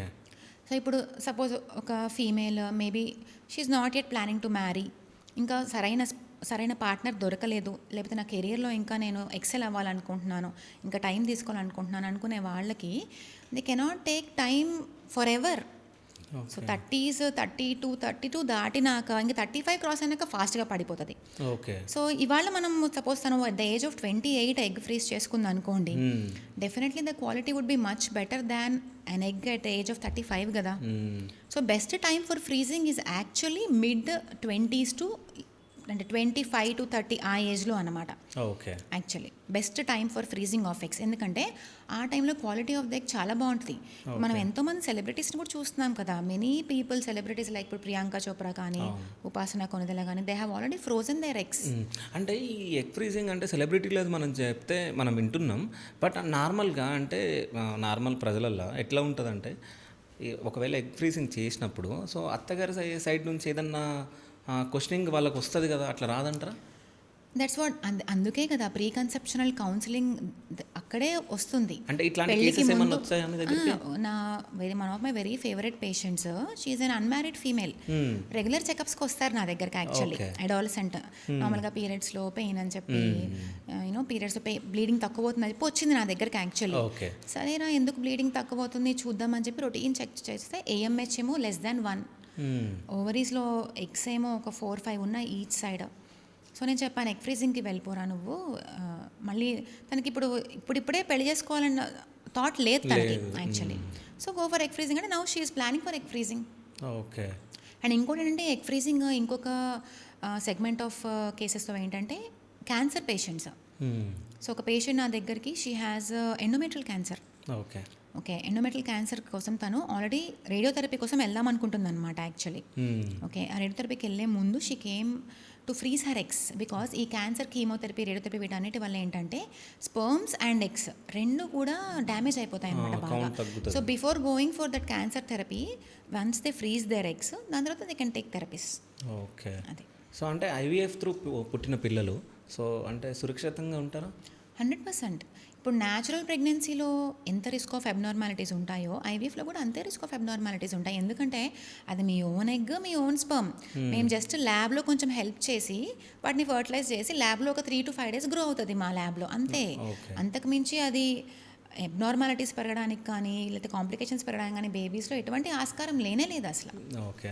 అంటే ఇంకోటి ఏంటంటే న్యాచురల్గా పిల్లలు పుడితే ట్విన్స్ పుడతారు, అంటే 100లో ఎక్కడో ఒక్కరికి పుడతారు. కానీ IVFలో మాత్రం 100లో ఒక 10 to 20 మెంబర్స్కి అంటే ట్విన్స్ పుడతారు. సో ఎందుకు? Good question. యాక్చువల్లీ ఐవీఎఫ్లో ఇంతకుముందు ఏంటంటే 2-3 ఎంబ్రోస్ ట్రాన్స్ఫర్ చేసేసే వాళ్ళం. యాక్చువల్లీ మోర్ దెన్ 3 ఎంబ్రోస్ కూడా ట్రాన్స్ఫర్ చేస్తారు కొంతమంది. ఎందుకంటే ఆ రోజుల్లో ఏంటంటే ఎంబ్రియాలజీ టెక్నిక్స్ కానీ ఎంబ్రియాలజీ ల్యాబ్ కానీ అంత అడ్వాన్స్డ్ లేకుండే. సో కనీసం ఒక 3 ఎంబ్రియోస్ పెడితే ఒకటో రెండో అతుక్కుంటాయని అనుకునేవాళ్ళు అనమాట. బట్ ఈ రోజుల్లో ఇప్పుడు ఎంత అడ్వాన్స్ అయిపోయిందంటే సింగిల్ ఎంబ్రియో ట్రాన్స్ఫర్కి వచ్చేసాం మేము. అంటే ఒకటే బెస్ట్ ఎంబ్రియో పెడుతున్నాం. కానీ మన వాళ్ళకి ఏంటంటే ట్విన్స్ కావాలని ఉంటుంది. ఒకటేసారి వాళ్ళకి రకరకాల ఉంటాయి. మాకు ఒకటేసారి ఫ్యామిలీ కంప్లీట్ అయిపోవాలంటారు. లేదు మాకు ట్విన్స్ పుడితే అది చాలా బాగుంటుంది మేడం, మాకు ఇద్దరు పిల్లలతో మేము క్రేడిల్ సెరమనీ కానీ ఫస్ట్ బర్త్డే ఫంక్షన్ కానీ బాగుంటుంది మేడం, నాకు ట్విన్స్ కావాలని వస్తారు. కౌన్సిల్ చేస్తాం అట్లాంటి వాళ్ళకి కూడా. సింగిల్ అయితేనే బాగుంటుంది. నేను ఎప్పుడు చెప్తాను, single pregnancy is healthy pregnancy. ట్విన్స్లో మళ్ళీ కాంప్లికేషన్స్ పెరిగిపోతాయి. ట్విన్స్లో మళ్ళీ ప్రీటర్మ్ డెలివరీ అంటాం. అంటే 9 నెలల నిండక ముందు 7 నెలలకే డెలివరీ అయిపోతూ ఉంటారు. అటువంటి కాంప్లికేషన్స్ కొంచెం ఎక్కువ. మళ్ళీ ట్విన్స్లో కొన్ని బేబీస్కి కూడా ట్విన్ ట్రాన్స్ఫ్యూజన్స్ ఉండడం కొన్ని కాంప్లికేషన్స్ పెరుగుతాయి అన్నమాట. సో అవన్నీ అవాయిడ్ చేయడానికి ఇప్పుడు మేము సింగిల్ ఎంబ్రియో ట్రాన్స్ఫర్కి వచ్చేసాం యాక్చువల్లీ. బట్ ఇంకా పేషెంట్స్ చాయిస్ అది. నాకు ట్విన్సే కావాలి అంటే మనం కౌన్సిల్ చేసిన తర్వాత కూడా వినకపోతే ఇంకా ట్రాన్స్ఫర్ చేస్తామన్నమాట. అంటే 2 ఎంబ్రియోస్ని మీరు ట్రాన్స్ఫర్ చేసినప్పుడు సో అంటే ఒకే ఎంబ్రియో పెట్టాలి, బట్ 2 ఎందుకు పెడతారు? అంటే ఒకటి ఫెయిల్ అయితే ఒకటన్నా ఇంప్లాంట్ అవుతుంది అని అనుకునే వాళ్ళు ఇంతకు ముందు. బట్ ఇప్పుడు ఏంటంటే సింగిల్ ఎంబ్రియో ట్రాన్స్ఫర్ కూడా అవే సక్సెస్ రేట్స్ ఉంటున్నాయి. ఇప్పుడు కొత్త స్టడీస్ అవే రివీల్ చేస్తున్నాయి అన్నమాట. So we're all now shifting toward single embryo transfers. So అంటే ఒకవేళ వాళ్ళు వచ్చి మాకు ట్విన్స్ కావాలంటే మీరు 2 ఎంబ్రియోస్ పెడతామన్నమాట. అంటే ఒకవేళ సింగిల్ ఎంబ్రియో పెట్టినా సరే మళ్ళీ అది 2గా డివైడ్ అయ్యే ఛాన్స్ కూడా ఉంటుంది. సో అట్లా ఎందుకు డివైడ్ అవుతుంది? ఒక సెల్ 2 సెల్ అవుతాయి, 2 సెల్ 4 సెల్ అవుతాయి. అట్లా డివిజన్ ప్రాసెస్లో ఒక్కొక్కసారి డివైడ్ అయ్యి 2 డిఫరెంట్ మోనోకోరియోనిక్ ట్విన్స్ అంటాం అనమాట. వాటిని మాయ ఒకటే ఉంటుంది, బేబీస్ మాత్రం 2 బేబీస్ ఒకటే మాయకి అటాచ్ అయి పుడతారనమాట. అటువంటి ట్విన్స్లో కాంప్లికేషన్స్ కూడా ఎక్కువ. మీరు మూవీస్ చూసే ఉంటారు కదా, జీన్స్, ఆ మూవీస్ ఒకటేలా ఉంటారు ట్విన్స్. సో వాళ్ళందరూ మోనోకోరియోనిక్ ట్విన్స్ అనమాట. ఐడెంటికల్ ట్విన్స్ అంటాం అనమాట వాళ్ళని. సేమ్లా ఉంటారు వాళ్ళు, ఎందుకంటే వాళ్ళు ఒకటే ఎంబ్రియో నుంచి క్లీవ్ అయి పుడతారనమాట. అట్లా పుట్టడం ప్రాబ్లమా లేకుంటే అట్లా పుట్టడం పేరు చూడడం చూసే వాళ్ళకి మూవీస్లో బాగానే ఉంటుంది. కానీ యాక్చువల్లీ ప్రెగ్నెన్సీలో కాంప్లికేషన్స్, బేబీస్ కూడా కాంప్లికేషన్స్ కొంచెం ఎక్కువ అవుతాయి అన్నమాట. అంటే ఎట్లాంటి కాంప్లికేషన్స్ రావచ్చు? సో వీళ్ళలో ఏం కాంప్లికేషన్స్ చూస్తామంటే TTTS అంటాం, ట్విన్ ట్రాన్స్ఫ్యూజన్ సిండ్రోమ్ అంటాం, ఆర్ ట్రాప్ సీక్వెన్స్ అంటాం. ఏమవుతుంది, ఒక బేబీ బాగా పెరిగిపోతుంది, ఒక బేబీని పారాసైట్ లాగా తీసుకుని ఆ బేబీ నుంచే బ్లడ్ మొత్తము న్యూట్రియంట్స్ మొత్తం తీసేసుకుంటూ ఉంటుంది. సో ఈవెన్చువల్లీ 2 బేబీస్కి ప్రాబ్లం వచ్చేస్తుంది అనమాట. సో అటువంటి కాంప్లికేషన్స్ కూడా వస్తాయి. అండ్ కొన్ని మంచిగా ముందుకెళ్ళిపోయి కూడా ఉంటాయి. బట్ ఇవన్నీ కాంప్లికేషన్ కూడా చూసుకుంటూ ఉంటాం మేము, ప్రెగ్నెన్సీలో మానిటర్ చేసుకుంటూ ఉంటాం అనమాట స్కాన్స్లో. ఈ IVFలో ఏమైనా పెయిన్ ఉంటుందా? సో ఇంతకుముందు పాత కొన్ని ఇయర్స్ బ్యాక్ IVFలో ఇంజెక్షన్స్ చాలా పెయిన్ఫుల్ ఉండేవి. ఇప్పుడు ఏం చేస్తున్నామంటే మనకి డయాబెటిక్ పేషెంట్స్కి తీసుకుంటారు కదా సిరంజెస్, ఇన్సులిన్ సిరంజెస్, సేమ్ అట్లానే పెన్లో ఇస్తున్నాం అనమాట injections. So they will be very less painful. So first నేను 10 days ఇంజెక్షన్స్ ఇస్తానని చెప్పాను కదా, వాటిలో ఇంజెక్షన్స్ యూస్ చేయడం వాళ్ళ పెయిన్ చాలా తక్కువ ఉంటుంది యాక్చువల్లీ, మేనేజబుల్ పెయిన్ అనమాట. అండ్ 10 days ఇంజెక్షన్స్ ఇచ్చిన తర్వాత పికప్ చేస్తాం, అది కూడా మత్తిచ్చే చేస్తాం అనమాట. సో దాంట్లో కూడా పెయిన్ తక్కువే ఉంటుంది, పెయిన్ ఏం తెలియదు. బట్ ఆఫ్టర్ పికప్ కొద్దిగా ఒక 1 or 2 days కొంచెం బ్లోటింగ్ సెన్సేషన్, కొంచెం కడుపు ఉబ్బుగా ఉన్నట్టు అట్లా ఉంటుంది. బట్ దాని తర్వాత కంప్లీట్లీ నార్మల్ అయిపోతారనమాట. So IVF is pain free procedure అను, but pain is completely tolerable. So ఇంకో విషయం ఏంటంటే ఇంతకుముందు మీరు చెప్పినట్టు మేడం, అంటే ట్విన్స్ కావాలంటే ఒకవేళ ట్విన్స్ అంటే మీరు చేయగలరు. అదేవిధంగా సో చాలామంది ఏంటంటే సో మాకు బాబు పుడితే బాగుంటుంది, సో మాకు బాబు కావాలని చెప్పేసి చాలామంది అడుగుతూ ఉంటారు. సో ఇట్లాంటి కేసెస్ మీ దగ్గర రావచ్చు నాకు తెలిసి. సో ఒక ఎగ్జాంపుల్ చెప్పండి, సో అట్లా చేయొచ్చా? అంటే ఒకవేళ బాబు పుట్టాలంటే సో అది మీ చేతిలో ఏమన్నా ఉంటుందా? ఇలాంటి కేసెస్ రోజుకొకళ్ళు వస్తారు. మాకు 2 పాపలు ఉన్నారు, మాకు 3rd మాకు బాబు కావాలి, మాకు ఫ్యామిలీ ప్రాబ్లమ్స్ ఉన్నాయి, మా అత్తగారు ప్రాబ్లం చేస్తున్నారు, మాకు మా వంశం నిలబడాలి, రకరకాలు చెప్తారనమాట యాక్చువల్లీ. బట్ ఇండియాలో sex determination is a crime. ఓకేనా? మనకి స్పర్మ్ ఎగ్ చూసినప్పుడు కూడా, స్పర్మ్ని చూసినప్పుడు కూడా అది వై క్రోమోజోమ్ ఉన్న స్పర్మా, ఎక్స్ క్రోమోజోమ్ ఉన్నా అని చెప్పలేము. అండ్ ఎంబ్రియోలో కూడా ఇది ఫీమేల్ ఎంబ్రియోనా, మేల్ ఎంబ్రియోనా చెప్పలేము. జస్ట్ బై చూసిన దాన్ని బట్టి చెప్పలేము అనమాట. యాక్చువల్లీ దీని మీద చాలా ఇంట్రెస్టింగ్ కేసెస్ వస్తాయి. ఒక హస్బెండ్ అయితే యాక్చువల్లీ ఆడపిల్లలే పుడుతున్నారు, ఫస్ట్ వైఫ్కి ఇద్దరు ఆడపిల్లలు పుట్టారు అని చెప్పి వేరే అమ్మాయిని పెళ్లి చేసుకున్నారు, అంటే మగపిల్లల కోసం. మళ్ళీ ఆమెకు ఆడపిల్లలే పుట్టారు. ఓకే. సో ప్రాబ్లం అనేది ఆడవాళ్ళలో ఉండదు యాక్చువల్లీ. ఇప్పుడు ఎక్స్ అండ్ వై క్రోమోజోమ్స్ ఉంటాయి కదా ఇప్పుడు మగవాళ్ళకి, ఆడవాళ్ళకి మాత్రం ఎక్స్ అండ్ ఎక్స్ క్రోమోజోమ్సే ఉంటాయి. సో ప్రతి ఎగ్లోనూ ఎక్స్ క్రోమోజోమే ఇస్తుంది ఫీమేల్, కానీ మేల్ మాత్రం కొన్ని sperms they carry X chromosome, కొన్ని స్పర్మ్స్ వై క్రోమోజోమ్ క్యారీ చేస్తాయి. So actually deciding factor is male. Okay. ఎప్పుడైతే వై క్రోమోజోమ్ ఉన్న స్పర్మ్ వచ్చి ఎగ్ని మీట్ అవుతుందో అప్పుడు మేల్ వస్తాడు. ఓకే. ఎక్స్ క్రోమోజోమ్ ఉన్న స్పర్మ్ వచ్చి ఎగ్ని మీట్ అయితే ఫీమేల్ వస్తారు. సో అసలు ఫీమేల్ యొక్క ఫ్యాక్టరే లేదు, but still they keep on blaming women అనమాట. బట్ ఐ థింక్ నౌ ఇప్పుడు సోషల్ మీడియా వల్ల ఎవ్రీథింగ్ ఈస్ చేంజింగ్. అంటే ఇట్లాంటి కేసెస్ ఏమైనా వచ్చినాయి అంటే వాళ్ళ అమ్మగారు కానీ నానమ్మ గారు కానీ మా మనమనికి కొడుకు అదే రోజుకు ఒక పేషెంట్ వస్తారు. సో ఏదైనా ఒక 2 ఎగ్జాంపుల్స్ మ్యామ్ మీ దగ్గరకు వచ్చినప్పుడు ఏదైనా స్టోరీ జరిగింది ఏదైనా? సో ఈ మగబిడ్డ కావాలి అనే థాట్ ఏదైతే ఉందో అది డీప్లీ రూటెడ్ మన ఇండియన్ సొసైటీలో. నార్త్ ఇండియా లేదు, సౌత్ ఇండియా లేదు, క్యాస్ట్ లేదు, సోషో ఎకనామిక్ స్టాటస్ లేదు, రిలీజియన్ లేదు, everywhere it is deep rooted. దాన్ని ఐ థింక్ అది ఇంకా ఎప్పుడు మారుద్దో వెయిట్ చేస్తున్నాను నేను యాక్చువల్లీ. ఎంతమంది పేషెంట్స్ అంటే ఫర్ ఎగ్జాంపుల్ ఒక పేషెంట్ నిర్మల్ నుంచి వస్తుంది అనమాట నా దగ్గరికి. First actually that is sir first you know infertility since almost 10 years ఉంది, ఇంకా ఎప్పుడు ప్రెగ్నెన్సీ రాలేదు. హస్బెండ్ ఆర్మీలో ఉంటారనమాట. సో పికప్ అయిపోయిన తర్వాత వచ్చేసి మేడం నేను ఒక 5 minutes పర్సనల్గా మాడాలి అని అందనమాట. సరే రారా మాట్లాడదాము అని పిలిస్తే వచ్చి రాగానే మేడం ఎవరికి చెప్పొద్దు మేడం ఇది అని చెప్పి నాకు కాళ్ళ మీద పడిపోయింది. మేడం నాకు మేల్ బేబీ కావాలి, నాకు మా ఇంట్లో చాలా ప్రెషర్ ఉందంటే. అదేంట్రా నీకు ఫస్ట్ ప్రెగ్నెన్సీ ఇది, ఇంకా ఒక బేబీ కూడా లేదు, ఇప్పుడే మేల్ ఏంటి? అయినా మనం ఐవీఎఫ్లో కానీ న్యాచురల్గా కానీ ఇది మేల్ బేబీ, ఇది ఫీమేల్ బేబీ అని ఎంబ్రియోస్ని మనం సెలెక్ట్ చేసి కేటగరైజ్ చేయలేము. సో అలా చేయలేను నేను అంటే ఇంకొకటే ఏడుపు అనమాట. వాళ్ళకి అర్థమయ్యేలాగా చెప్పినా సరే వాళ్ళు అర్థం చేసుకునే కండిషన్లో లేరు. Not only that, highly educated people, you won't believe. Even అప్పటికి తను కన్సీవా? ఇంకా అప్పుడు ప్రెగ్నెన్సీ రాలే, ఇంకా ట్రాన్స్ఫర్కి వెళ్ళే ముందు నాకు మేల్ ఎంబ్రియో పెట్టాలి అంటదనమాట. ఎలా చెప్తాను నేను మేల్ ఎంబ్రియో అని? చెప్పలేను అట్లాగా. నాట్ ఈవెన్ అంటే నేను చదువు లేని వాళ్ళ గురించి కూడా చెప్పట్లా, చదువు ఉన్న వాళ్ళు కూడా జనాలు they are very much obsessed about this gender selection అనమాట. ఓకే. అండ్ కొంతమంది కపుల్స్ మీ దగ్గరకు వచ్చినప్పుడు అంటే మీరు ఇచ్చిన అంటే ఏదైనా మీరు చెప్పినప్పుడు అది పాటిస్తారా వాళ్ళు? సో మా దగ్గరకు వచ్చే పేషెంట్స్కి అయితే యాక్చువల్లీ మేము అన్నీ చాలా క్లియర్గా ఇన్స్ట్రక్షన్స్ ఇస్తామన్నమాట. Anything about anything, even timed intercourse patients, న్యాచురల్గా ట్రై చేసే వాళ్ళకి కానీ ఐవీఎఫ్ కానీ వీళ్ళు ఎలా ఉంటారంటే they are very emotional and వాళ్ళు చాలా కష్టాల్లో ఉంటారనమాట. వాళ్ళు మనం కొంచెం చెప్తే వాళ్ళు ఇంకా ఎక్కువ పాటించేస్తారు చెప్పాలంటే actually. So it's never that పాటించకపోవడం అనేది ఎప్పుడు జరగదు, బట్ టేక్ ఇట్ టూ సీరియస్గా కూడా తీసేసుకుంటారు చెప్పాలంటే. డైట్ చార్ట్ ఇచ్చామనుకోండి, ఆ డైట్ చార్ట్ని ఎంత స్ట్రిక్ట్గా ఫాలో అవుతారంటే ఇంకా there is no looking back అనమాట. ఏదైనా ఒక విషయం ఒక ఇంజెక్షన్ తీసుకోవాలి టైంకి అని చెప్పామనుకోండి, మేడం ఒక 10 నిమిషాలు అటు ఇటు అయితే పర్లేదా అని కూడా అడుగుతారు.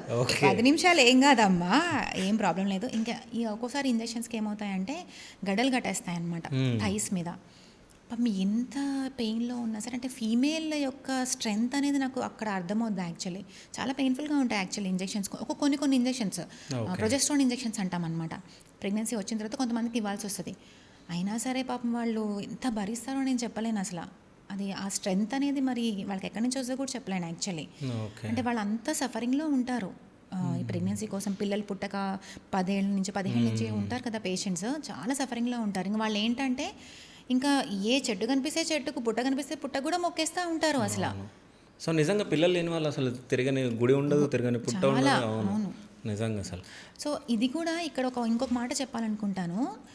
ఇప్పుడు ఈ సోషల్ మీడియా వచ్చేసింది, ఇంతకుముందు అంటే ఇంత అవేర్నెస్ లేదు. ఇప్పుడు అవేర్నెస్ పెరిగిపోయింది. ప్రతి ఒక్కళ్ళు కూడా ఎన్నో ఎడ్యుకేషనల్ వీడియోస్ చేస్తున్నారు. ప్రతి టాపిక్ గురించి ఒక టాపిక్, ఫర్టైల్ విండో అని కొడితే ఎంతో ఇన్ఫర్మేషన్ ఉంటుంది దాంట్లో.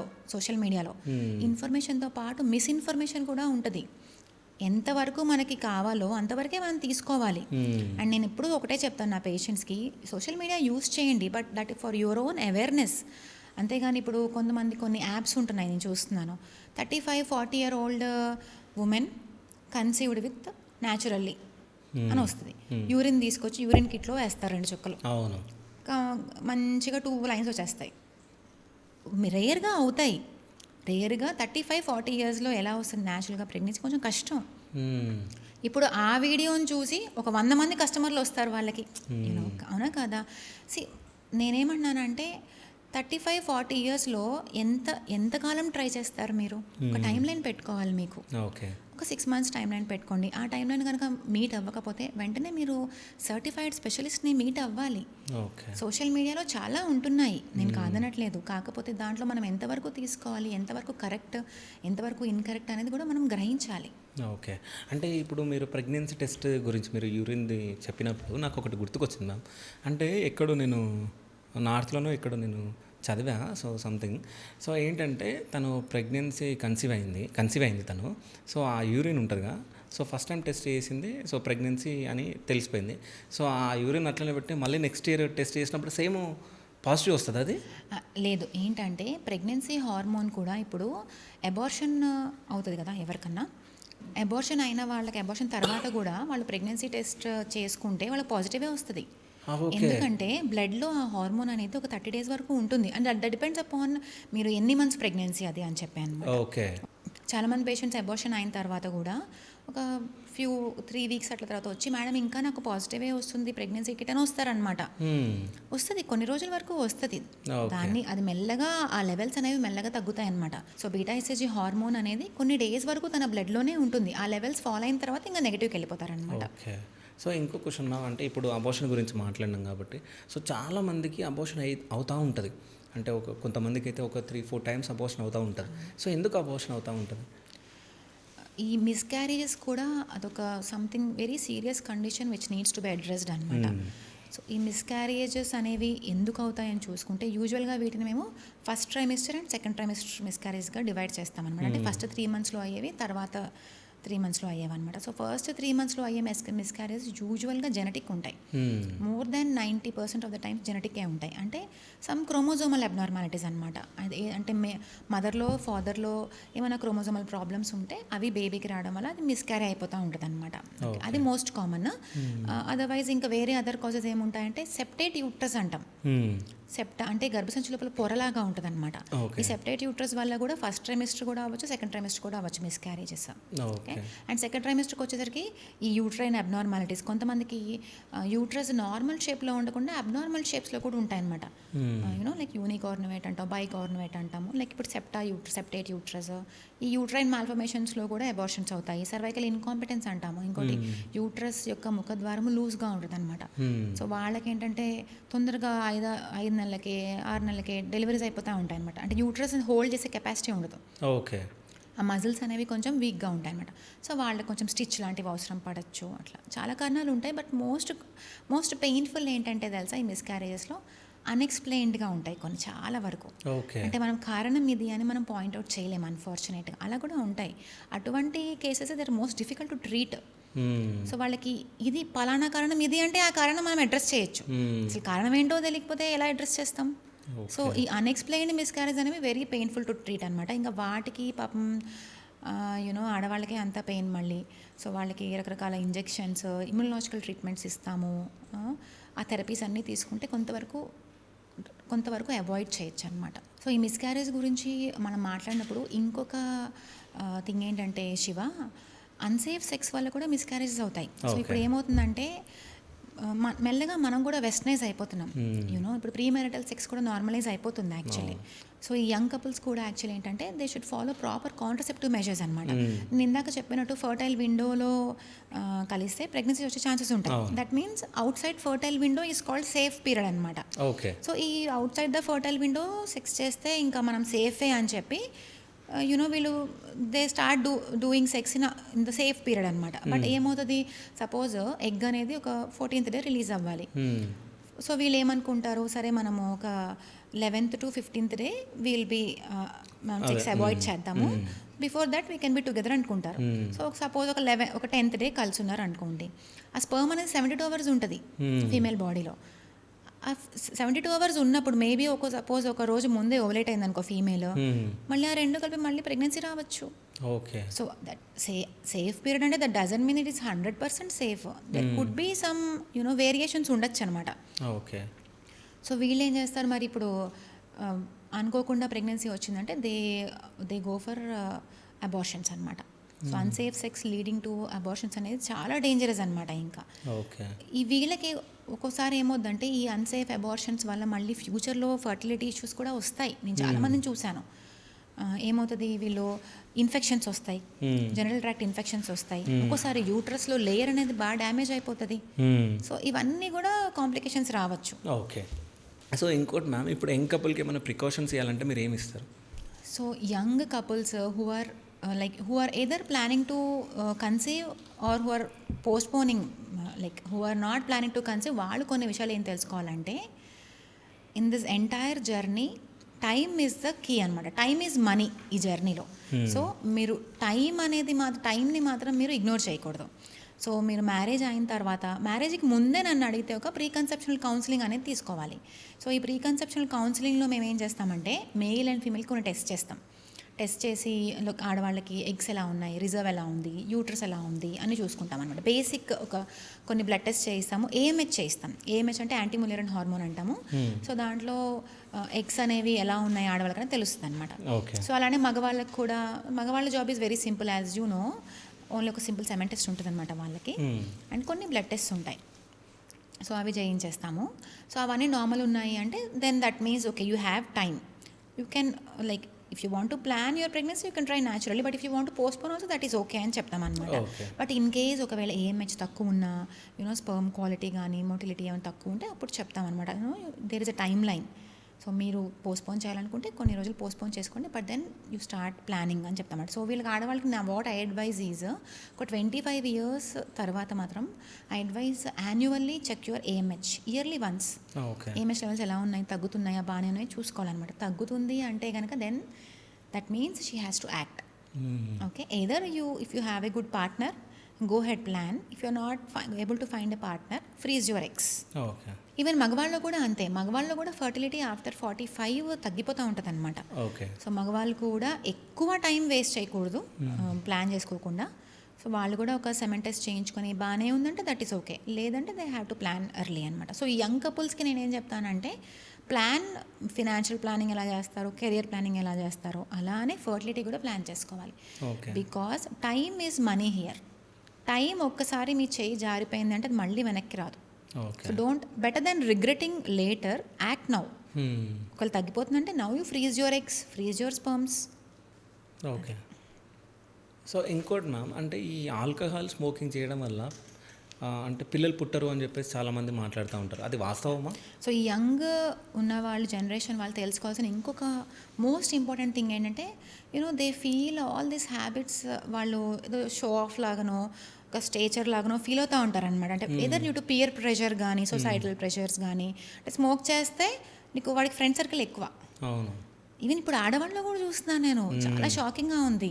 ఇంతకుముందు మనం హైదరాబాద్లో టీ షాప్స్ దగ్గర మగవాళ్ళు స్మోక్ చేసేవాళ్ళు, ఇప్పుడు ఆడవాళ్ళు స్మోక్ చేస్తున్నారు. నిజం చెప్పాలంటే ఇంతకుముందు మన ఇంటర్వ్యూకి వచ్చే ముందే అక్కడ నేను ఒక అమ్మాయిని చూసాను, నేను మా కెమెరామెన్. సో అక్కడ స్మోక్ చేస్తూ ఉంది. సో ఈ smoking and vaping are the worst things one can do to their body. Alcohol దాని తర్వాత వస్తుంది చెప్పాలంటే. స్మోకింగ్ ఎంత డ్యామేజ్ చేస్తుందంటే మన బాడీలో సెల్స్కి ఏజింగ్ అనేది ఫాస్ట్గా అయిపోతుంది, డిఎన్ఏ డ్యామేజ్ అయిపోతూ ఉంటుంది మగవాళ్ళలోనూ ఆడవాళ్ళలోనూ ఇద్దరిలో. సో మగవాళ్ళలో డిఎఫ్ఐ పెరిగిపోతుంది, స్పర్మ్ క్వాలిటీ తగ్గిపోద్ది, ఆడవాళ్ళలో ఎగ్ కౌంట్ అండ్ క్వాలిటీ తగ్గిపోతూ ఉంటుంది. సో ఈ హ్యాబిట్స్కి ఎంత దూరం ఉంటే అంత మంచిది. ఓకే. ఇవన్నీ తెలిసి, ఇప్పుడు ఏజ్ని మనం రివర్స్ చేయలేము, ఏజ్ అనేది మన చేతిలో ఉంటుంది, బట్ అట్లీస్ట్ ఈ హ్యాబిట్స్ మన చేతిలో ఉంటాయి. ఇవన్నీ మోడిఫైబుల్ రిస్క్ ఫ్యాక్టర్స్ అనమాట, వీటిని మనం కంట్రోల్ చేసుకోవాలి ఖచ్చితంగా. సో ఇంకోటి ఏంటంటే, ఈ ఇన్స్టాగ్రామ్లో సోషల్ మీడియాలో ఒక వీడియో వైరల్ అవుతూ ఉంటుంది. సో ఏంటంటే అది ఫ్రెండ్స్ అందరూ షేర్ చేసుకుంటూ ఉంటారు ఇది స్పర్మ్ డొనేషన్ గురించి. సో అంటే 10,000 5,000 ఇట్లా అంటే ఇంకా అందరూ షేర్ చేసుకుంటూ ఉంటారు ఫ్రెండ్స్, అరే ఇల్లు రాని కోసమే, అరే ఇల్లు రాని కోసమే. ఈ స్పర్మ్ డొనేషన్, ఈ డోనర్ అంటే ఏంటి అసలు? సో ఇదే కాదు, నాకు కూడా కొన్ని డిఎమ్స్ వస్తాయి, మేడం నాకు డబ్బులు కావాలి, నేను స్పర్మ్ డొనేట్ చేస్తాను అని. ఓకే. అరే అట్లా కాదు, ఎవడు పడితే అట్లా డొనేట్ చేయలేరు నాన్న. సో స్పర్మ్ డొనేషన్ కూడా ఒక ఏజ్ లిమిటేషన్స్ ఉంటాయన్నమాట. ఓకే, 21 to 45 ఇయర్స్ మధ్యలో తీసుకుంటామన్నమాట. దానికి కూడా మగవాళ్ళకు కొన్ని టెస్ట్లు చేస్తాం, వాళ్ళు సెమెన్ అనాలిసిస్ చేస్తాము, కొన్ని ఇన్ఫెక్షన్స్ అవి స్క్రీన్ చేస్తాం అనమాట. And anyone who wants donate sperm they have to come through a bank. మాకు అన్ని స్ట్రిక్ట్ రూల్స్ అండ్ రెగ్యులేషన్స్ ఉన్నాయన్నమాట. సో ఏఆర్టీ యాక్ట్ అనేది వచ్చింది 2022లో. సో దాని ప్రకారము ఒక మేల్ అనేవాడు తన స్పర్మ్ని once in a lifetime donate చేయొచ్చు. Okay, only once in a lifetime అనమాట. సో బ్యాంక్ ద్వారా వెళ్ళి అన్ని స్క్రీన్ చేసిన తర్వాత then he can donate his sperm అనమాట. ఓకే. సో అంటే దానికోసం మీరు ఏమన్నా అంటే పర్మిషన్స్ అవి ఇవి తీసుకుంటారా మేడం? ఏఆర్టీ బ్యాంక్ కోసం గవర్నమెంట్ నుంచి పర్మిషన్స్ తీసుకుంటాం అనమాట. మేము ఎవ్రీ మంత్ వాళ్ళకి స్టాటిస్టిక్స్ పంపించాల్సి ఉంటుంది. మేము ఎంతమంది సెమెన్ డోనర్స్ని కానీ ఎగ్ డోనర్స్ని కానీ ఎంతమందిని స్క్రీన్ చేశాము ఈ నెలలో అని నెల మేము డేటా పంపించాల్సి ఉంటుంది అనమాట. ఇప్పుడు అంతా రెగ్యులరైజ్ అయిపోయింది, ఇంతకు ముందులాగా కాదు. మీరు చూసుంటారు కదా, విక్కీ డోనర్ మూవీ చూసుంటారు కదా, అలానే ఒక స్టడీ కూడా చెప్తుంది, ఏదో ఇక్కడ యూఎస్లో ఒక doctor he has almost given birth to 180 kids అనమాట. సో అంటే ఈ యూఎస్లో ఏంటంటే సింగిల్ మదర్ కాన్సెప్ట్ కూడా ఉంటుంది అనమాట. అంటే ప్రెగ్నెన్సీ పెళ్లి కాకపోయినా single mother also can have a baby. Single mother అంటే ఆయన స్పర్మ్ పెట్టేవాడు అనమాట. అలా చాలా ఏమవుతుందంటే, అలా చేయడం వల్ల ఏమవుతుందంటే ఇప్పుడు ఫ్యూచర్లో అదే స్పర్మ్తో వచ్చే బేబీస్ ఉంటారు, వాళ్ళు మ్యారేజ్ చేసుకున్నారు అనుకో, మళ్ళీ రిస్క్ ఆఫ్ మిస్క్యారేజెస్, అబ్నార్మాలిటీస్ పెరిగిపోతాయి కదా.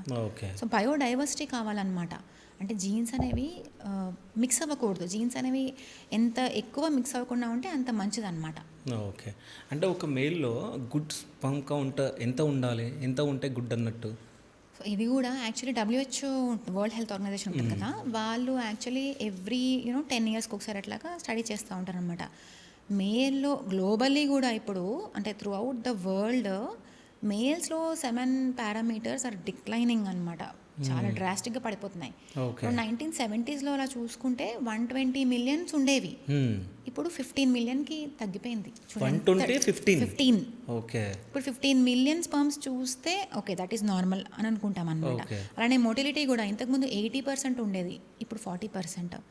మార్ఫాలజీ 60% ఉండేది ఇంతకుముందు, ఇప్పుడు 4%కి పడిపోయింది.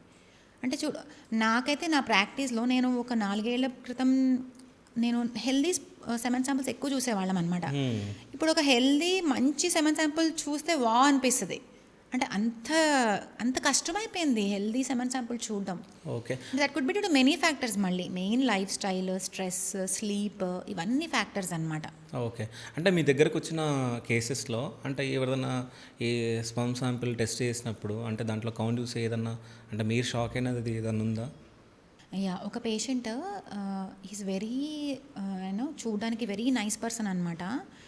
హిస్టరీలో ఏం హ్యాబిట్స్ లేవు, ఈజ్ ఎవ్రీ డే ఎక్సర్సైజ్ చేస్తాడు, ఈజ్ వెరీ గుడ్ అనమాట. హ్యాబిట్స్ లేవు, ఎక్సర్సైజ్ చేస్తాడు, కనీసం టీ కాఫీ కూడా తాగనని చెప్పాడు అనమాట నాకు.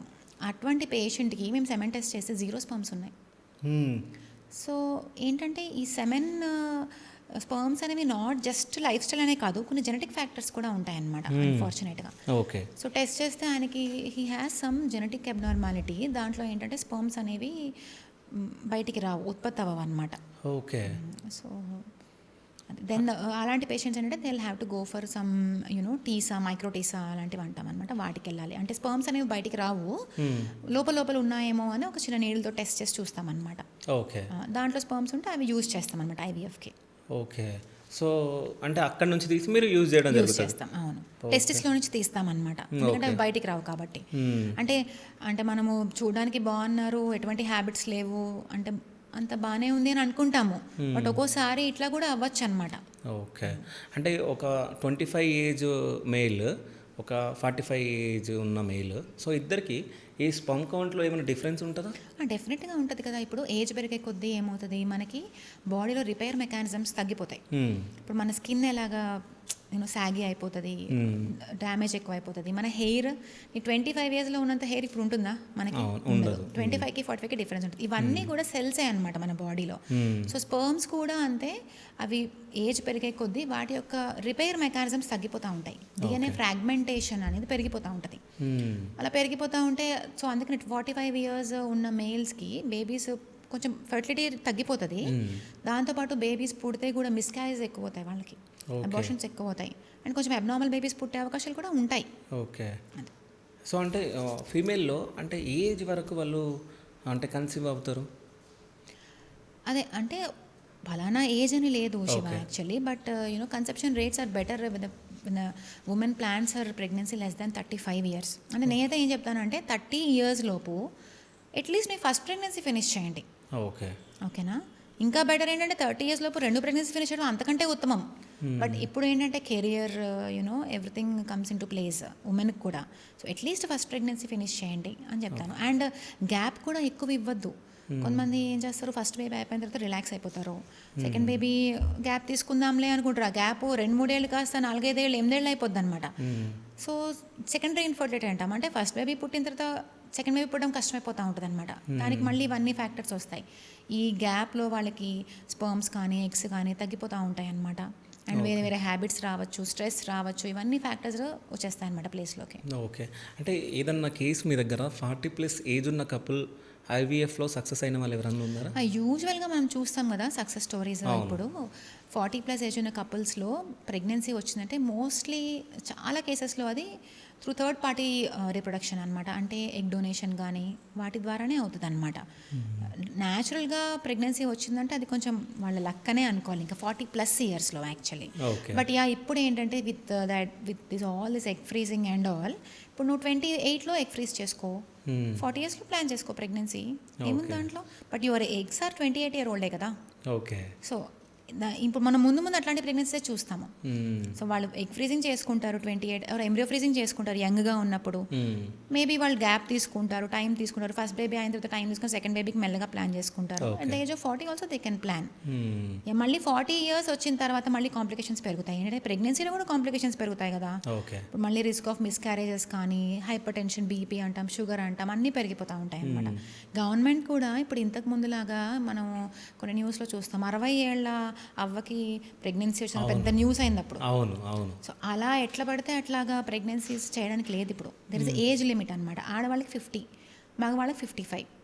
మరి మగవాళ్ళకి 60 ఉండి ఆడవాళ్ళకి 30 ఉంటే ఎట్లాగాని అడుగుతారు అప్పుడు. అలా ఏజ్ గ్యాప్ ఎక్కువ ఉన్నప్పుడు ఒకళ్ళ ఏజ్ దాటిపోతుంది, మన లిమిట్ని దాటి, ఒకళ్ళ ఏజ్ లిమిట్ లోపలే ఉంది అనుకుంటే మళ్ళీ వాళ్ళు మెజిస్ట్రేట్ దగ్గర పిటిషన్ వేయాలి.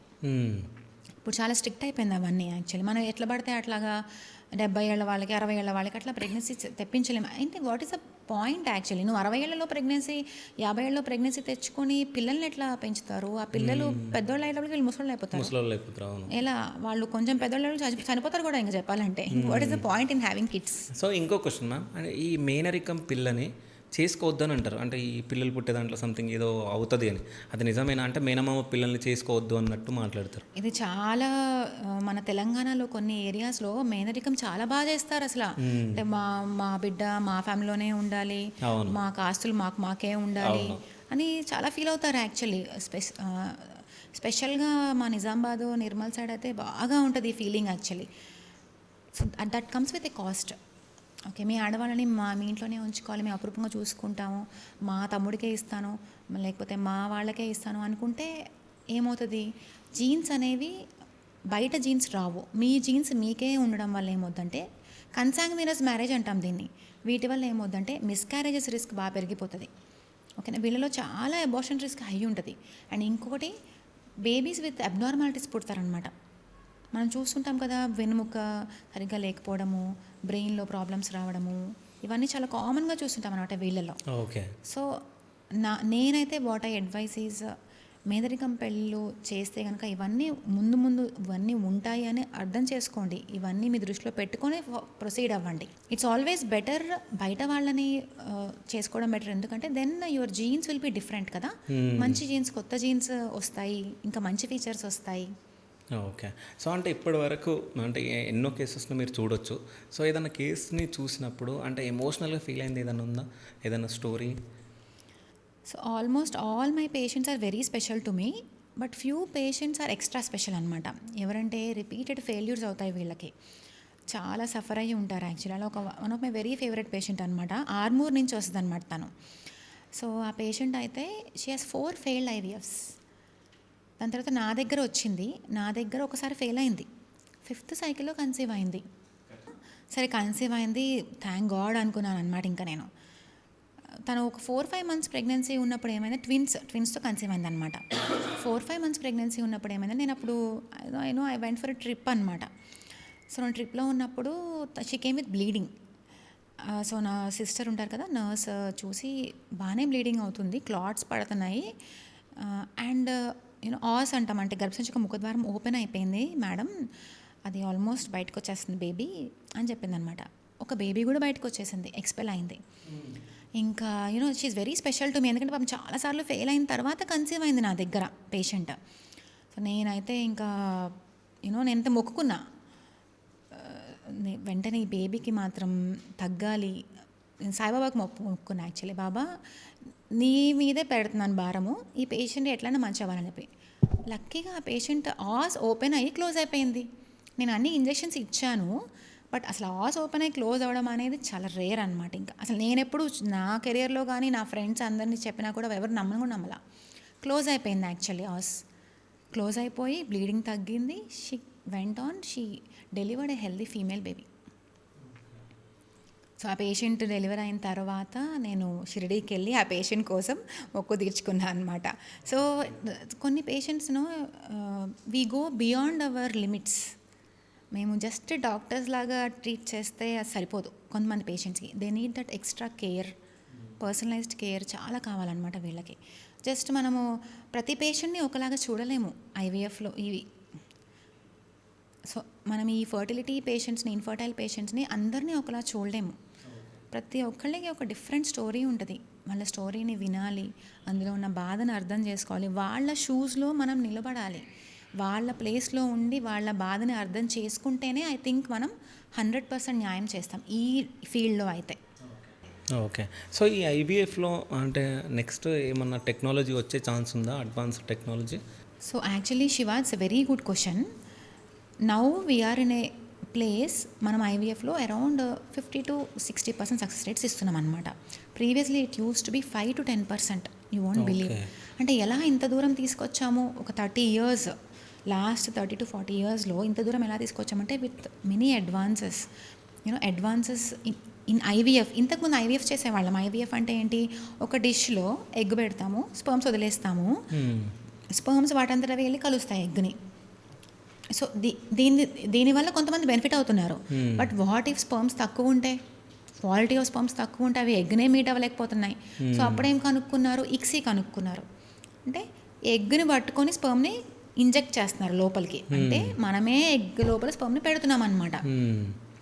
సో ఇక్సీ వల్ల చాలా వరకు మెయిల్ ఫ్యాక్టర్ ఇన్ఫర్టిలిటీ అనేది అసలు రూల్ అయిపోయింది. ఇంకా ఎంత మనకి కొన్ని స్పర్మ్స్ ఉన్నా సరే మనం ఇక్సీ చేసేస్తున్నాం ఇప్పుడు, అవునా కదా. ఎంత major advancement is ICSI actually దీంట్లో. సో మనం ఇక్సీ తర్వాత ఇప్పుడు ఏంటి, నేను చెప్పినట్టు ఫ్రీజింగ్ ఆఫ్ ఎంబ్రియోస్ చేస్తున్నాము. ఎంబ్రియోస్ అనేవి ఈ సైకిల్లో కాదు, మళ్ళీ నెక్స్ట్ సైకిల్, దాని తర్వాత సైకిల్ కూడా యూస్ చేస్తున్నాము. సో దానివల్ల కూడా సక్సెస్ రేట్స్ పెరిగిపోయినాయి. ఇప్పుడు ఎగ్ ఫ్రీజింగ్ అంటున్నాము. ఎగ్ ఫ్రీజింగ్ వల్ల 28కే ఫ్రీజ్ చేసుకుని నువ్వు 40 yearsలో ప్రెగ్నెంట్ అవుతున్నావు. ఆ టెక్నిక్ వచ్చేసింది. అండ్ ఇంతకుముందు ఏం చేసామంటే ఫ్రీజింగ్ థాయింగ్లో ఏంటంటే కొన్ని, ఇప్పుడు సపోజ్ 10 ఎంబ్రియోస్ ఉన్నాయనుకో, ఫ్రీజ్ చేస్తే ఒక 5 ఎంబ్రియోస్ చనిపోయేవి, అంటే అవి డ్యామేజ్ అయిపోయేవి బేసికల్లీ. ఇప్పుడు ఆ డ్యామేజ్ రేట్స్ చాలా తక్కువ ఉన్నాయి, సర్వైవల్ రేట్స్ ఆల్మోస్ట్ 100% రీచ్ అయిపోయాము. ఇప్పుడు now we're in a place, embryo కూడా హెల్దీ కాదా లేదా అని టెస్ట్ చేస్తున్నాం తెలుసా. పీజీటీ అంటాం, ప్రీ ఇంప్లాంటేషన్ జెనెటిక్ టెస్టింగ్ అంటాం. అంటే ఆ ఎంబ్రియోలో ఏమైనా డిసీజ్ ఉందా ముందే టెస్ట్ చేస్తున్నాం. ఓకే. మదర్ అండ్ ఫాదర్కి ఏమైనా ప్రాబ్లం ఉంటే ఆ ప్రాబ్లం, ఆ డిసీజ్ అనేది జెనెటికల్ ప్రాబ్లం అయితే ఎంబ్రియోకి ఉందా అని టెస్ట్ చేస్తున్నాం మనం. సో అంటే ఇప్పుడు డిసీజ్ ఉందన్నారు కదా, సో అందులో కూడా పాజిటివ్ రిజల్ట్స్ వస్తాయి. సో ఆ ఎంబ్రియోని డిస్కార్డ్ చేస్తాము, డిసీజ్ లేని ఎంబ్రియోని ట్రాన్స్ఫర్ చేస్తాము. గుడ్ కదా అట్లాగా. సో అలా బాగా అడ్వాన్స్ అయిపోతుంది అనమాట. ఇప్పుడు ఇంకా ఎండోమెట్రియం ఏ స్టేజ్లో మనం ఎంబ్రియోని ట్రాన్స్ఫర్ చేస్తే అతుక్కుంటుంది, ఆ స్టేజ్ కూడా వచ్చేసింది ఇప్పుడు. ఇంకా మేబీ ఇంకా ఫ్యూచర్లో ఇంకా అడ్వాన్సెస్ రావచ్చు. Maybe this 50% might go to 80% or 90%. ఇంకో విషయం మ్యామ్, ఇప్పుడు చైనాలో మన ఫ్రూట్స్ కానీ ఏవైనా కానీ ఇష్టం వచ్చిన షేప్స్లో ఇట్లా చేస్తూ ఉంటారు. సో అక్కడ బేబీస్ని కూడా సో చేసే ఛాన్స్ ఉందంట. అంటే వాళ్ళకు ఎట్లాంటి షేప్లో బేబీ కావాలని అట్లాంటిది మన ఇండియాలో వచ్చే ఛాన్స్ ఉందా? అదే అంటున్నా, ముందు అటువంటి జెనెటికల్లీ మోడిఫైడ్ బేబీస్ వస్తారనమాట. సో మీకు కలర్ కావాలా, లేకపోతే మీకు పొడుగ్గా ఉండే బేబీ కావాలా, లేకపోతే మీకు తెలివిగా ఉండే బేబీ కావాలా, so you can choose your feature అనమాట. సో ఆ ఫీచర్ అటువంటి నెక్స్ట్ ఫర్దర్ మేబీ ఒక 50 years తర్వాత వచ్చేయచ్చు. ఓకే, ఇవన్నీ జెనెటికల్లీ మోడిఫైడ్ బేబీస్ అనమాట. నీకు you can choose your baby అనమాట. నాకు ఇట్లాంటి బేబీ కావాలి, ఇటువంటి ఫీచర్స్తో బేబీ కావాలని కూడా చూస్ రావచ్చు, చెప్పలేమన్నమాట. But it will take some time. Okay. So అంటే బ్రదర్స్ మూవీ చూసారా మేడం మీరు? సో బ్రదర్స్ మూవీలో వాళ్ళ డాడీ ఒక సైంటిస్ట్, సో వాళ్ళ అబ్బాయిలు సో అంటే ఒక చిరంజీవి లాగా, ఒక సచిన్ టెండూల్కర్ లాగా, సో అందరిలో అంటే మేధావులు ఎవరెవరు ఉంటారో సో వాళ్ళందరిలాగా పుట్టాలి మా పిల్లలు అని చెప్పేసి అందరు శాంపుల్స్ తీసుకొని సో పుట్టించడం జరుగుతుంది ఆ మూవీలో. సో అట్లాంటివి సాధ్యమా? There is something also called epigenetics. Okay, ఇప్పుడు ఒక డాక్టర్ కపుల్ నాకు తెలిసిన వాళ్ళు ఉన్నారు. Actually they are very brilliant couple అనమాట. వాళ్ళ పిల్లలు అంటే ఒక్కొక్కళ్ళు ఒకలా ఉన్నారు. వన్ వాజ్ వెరీ బ్రిలియంట్, ఒకడికి అసలు అంటే హీఈస్ వెరీ బేసిక్ అనమాట. సో మరి ఒకడేమో ఒక డాక్టర్ అవుతాడు, ఒకడేమో బిజినెస్లోకి వెళ్ళిపోతాడు, ఒకడేమో ఏం పని చేయడు, వాడికి తెలివితేటలే ఉండవు. How is it possible? వాళ్ళిద్దరూ బ్రిలియంట్ పీపుల్. ఒకడేమో ఆ ఎక్స్ట్రీమ్కి ఉన్నారు, ఒకడేమో ఈ ఎక్స్ట్రీమ్కి ఉన్నారు.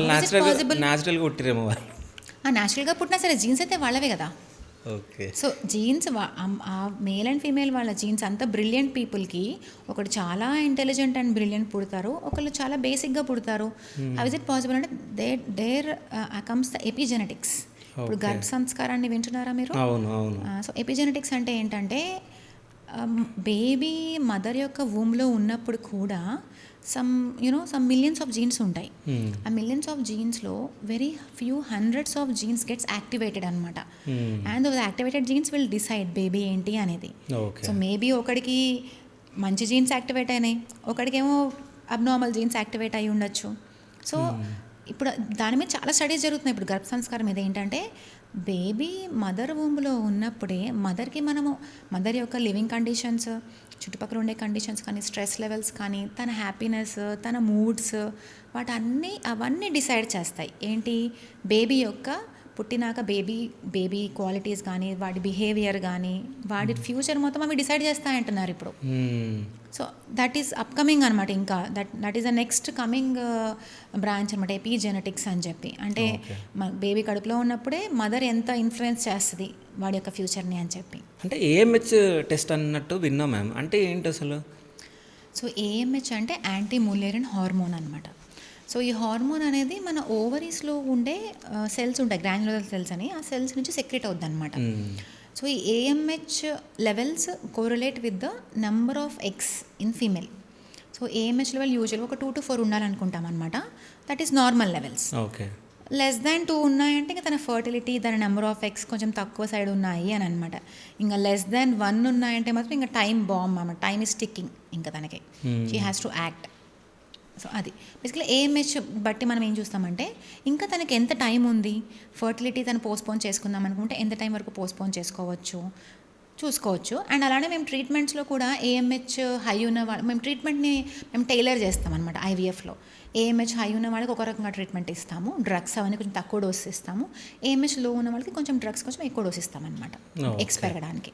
ఓకే, సో అంటే ఈ ఫర్టిలిటీ స్పెషలిస్ట్గా సో మీరు ఎంత హ్యాపీగా ఉన్నారు మ్యామ్? మీకు కనపడుతుంది కదా, I feel fertility is the most gratifying profession in the entire world. Okay, ఎందుకంటే ఒక పిల్లలేని కపుల్కి ఒక 15 ఏళ్ళు, 20 ఏళ్ళు, 25 ఏళ్ళు తర్వాత వాళ్ళకు కూడా నేను ప్రెగ్నెన్సీని ఇచ్చాను. యాక్చువల్లీ నార్మల్ ప్రెగ్నెన్సీకే జనాలు ఎంత హ్యాపీ ఉంటారో మీరు చూసారు కదా, ఇప్పుడు మీరు చూస్తూ ఉంటారు సోషల్ మీడియా రీల్స్ కానీ, బేబీని ఇస్తే ఎంత హ్యాపీ ఫీల్ అవుతారో. అలాంటిది అన్ని ఇయర్స్ ఆఫ్ స్ట్రగుల్ తర్వాత మనం ఒక ప్రెగ్నెన్సీని ఇచ్చామంటే వాళ్ళ లైఫ్లో ఒక మేజర్ పార్ట్ మనం అవుతాం. You won't imagine. పేషెంట్స్ నాకు చెప్తుంటారు అనమాట, మిమ్మల్ని గుర్తు చేసుకొని రోజు ఉండదు మేడం అని చెప్తారు. ఇంకా అంతకంటే ఏం కావాలి? ఒకవేళ లైఫ్లో you are becoming a part of their family అంటే ఇంకా అంతకంటే ఏం కావాలి? So I feel that is the most gratifying profession. on a funny note, my husband is a radiologist. Okay. Radiology is a profession where no one knows ఎవరు radiologist. he just does the scan.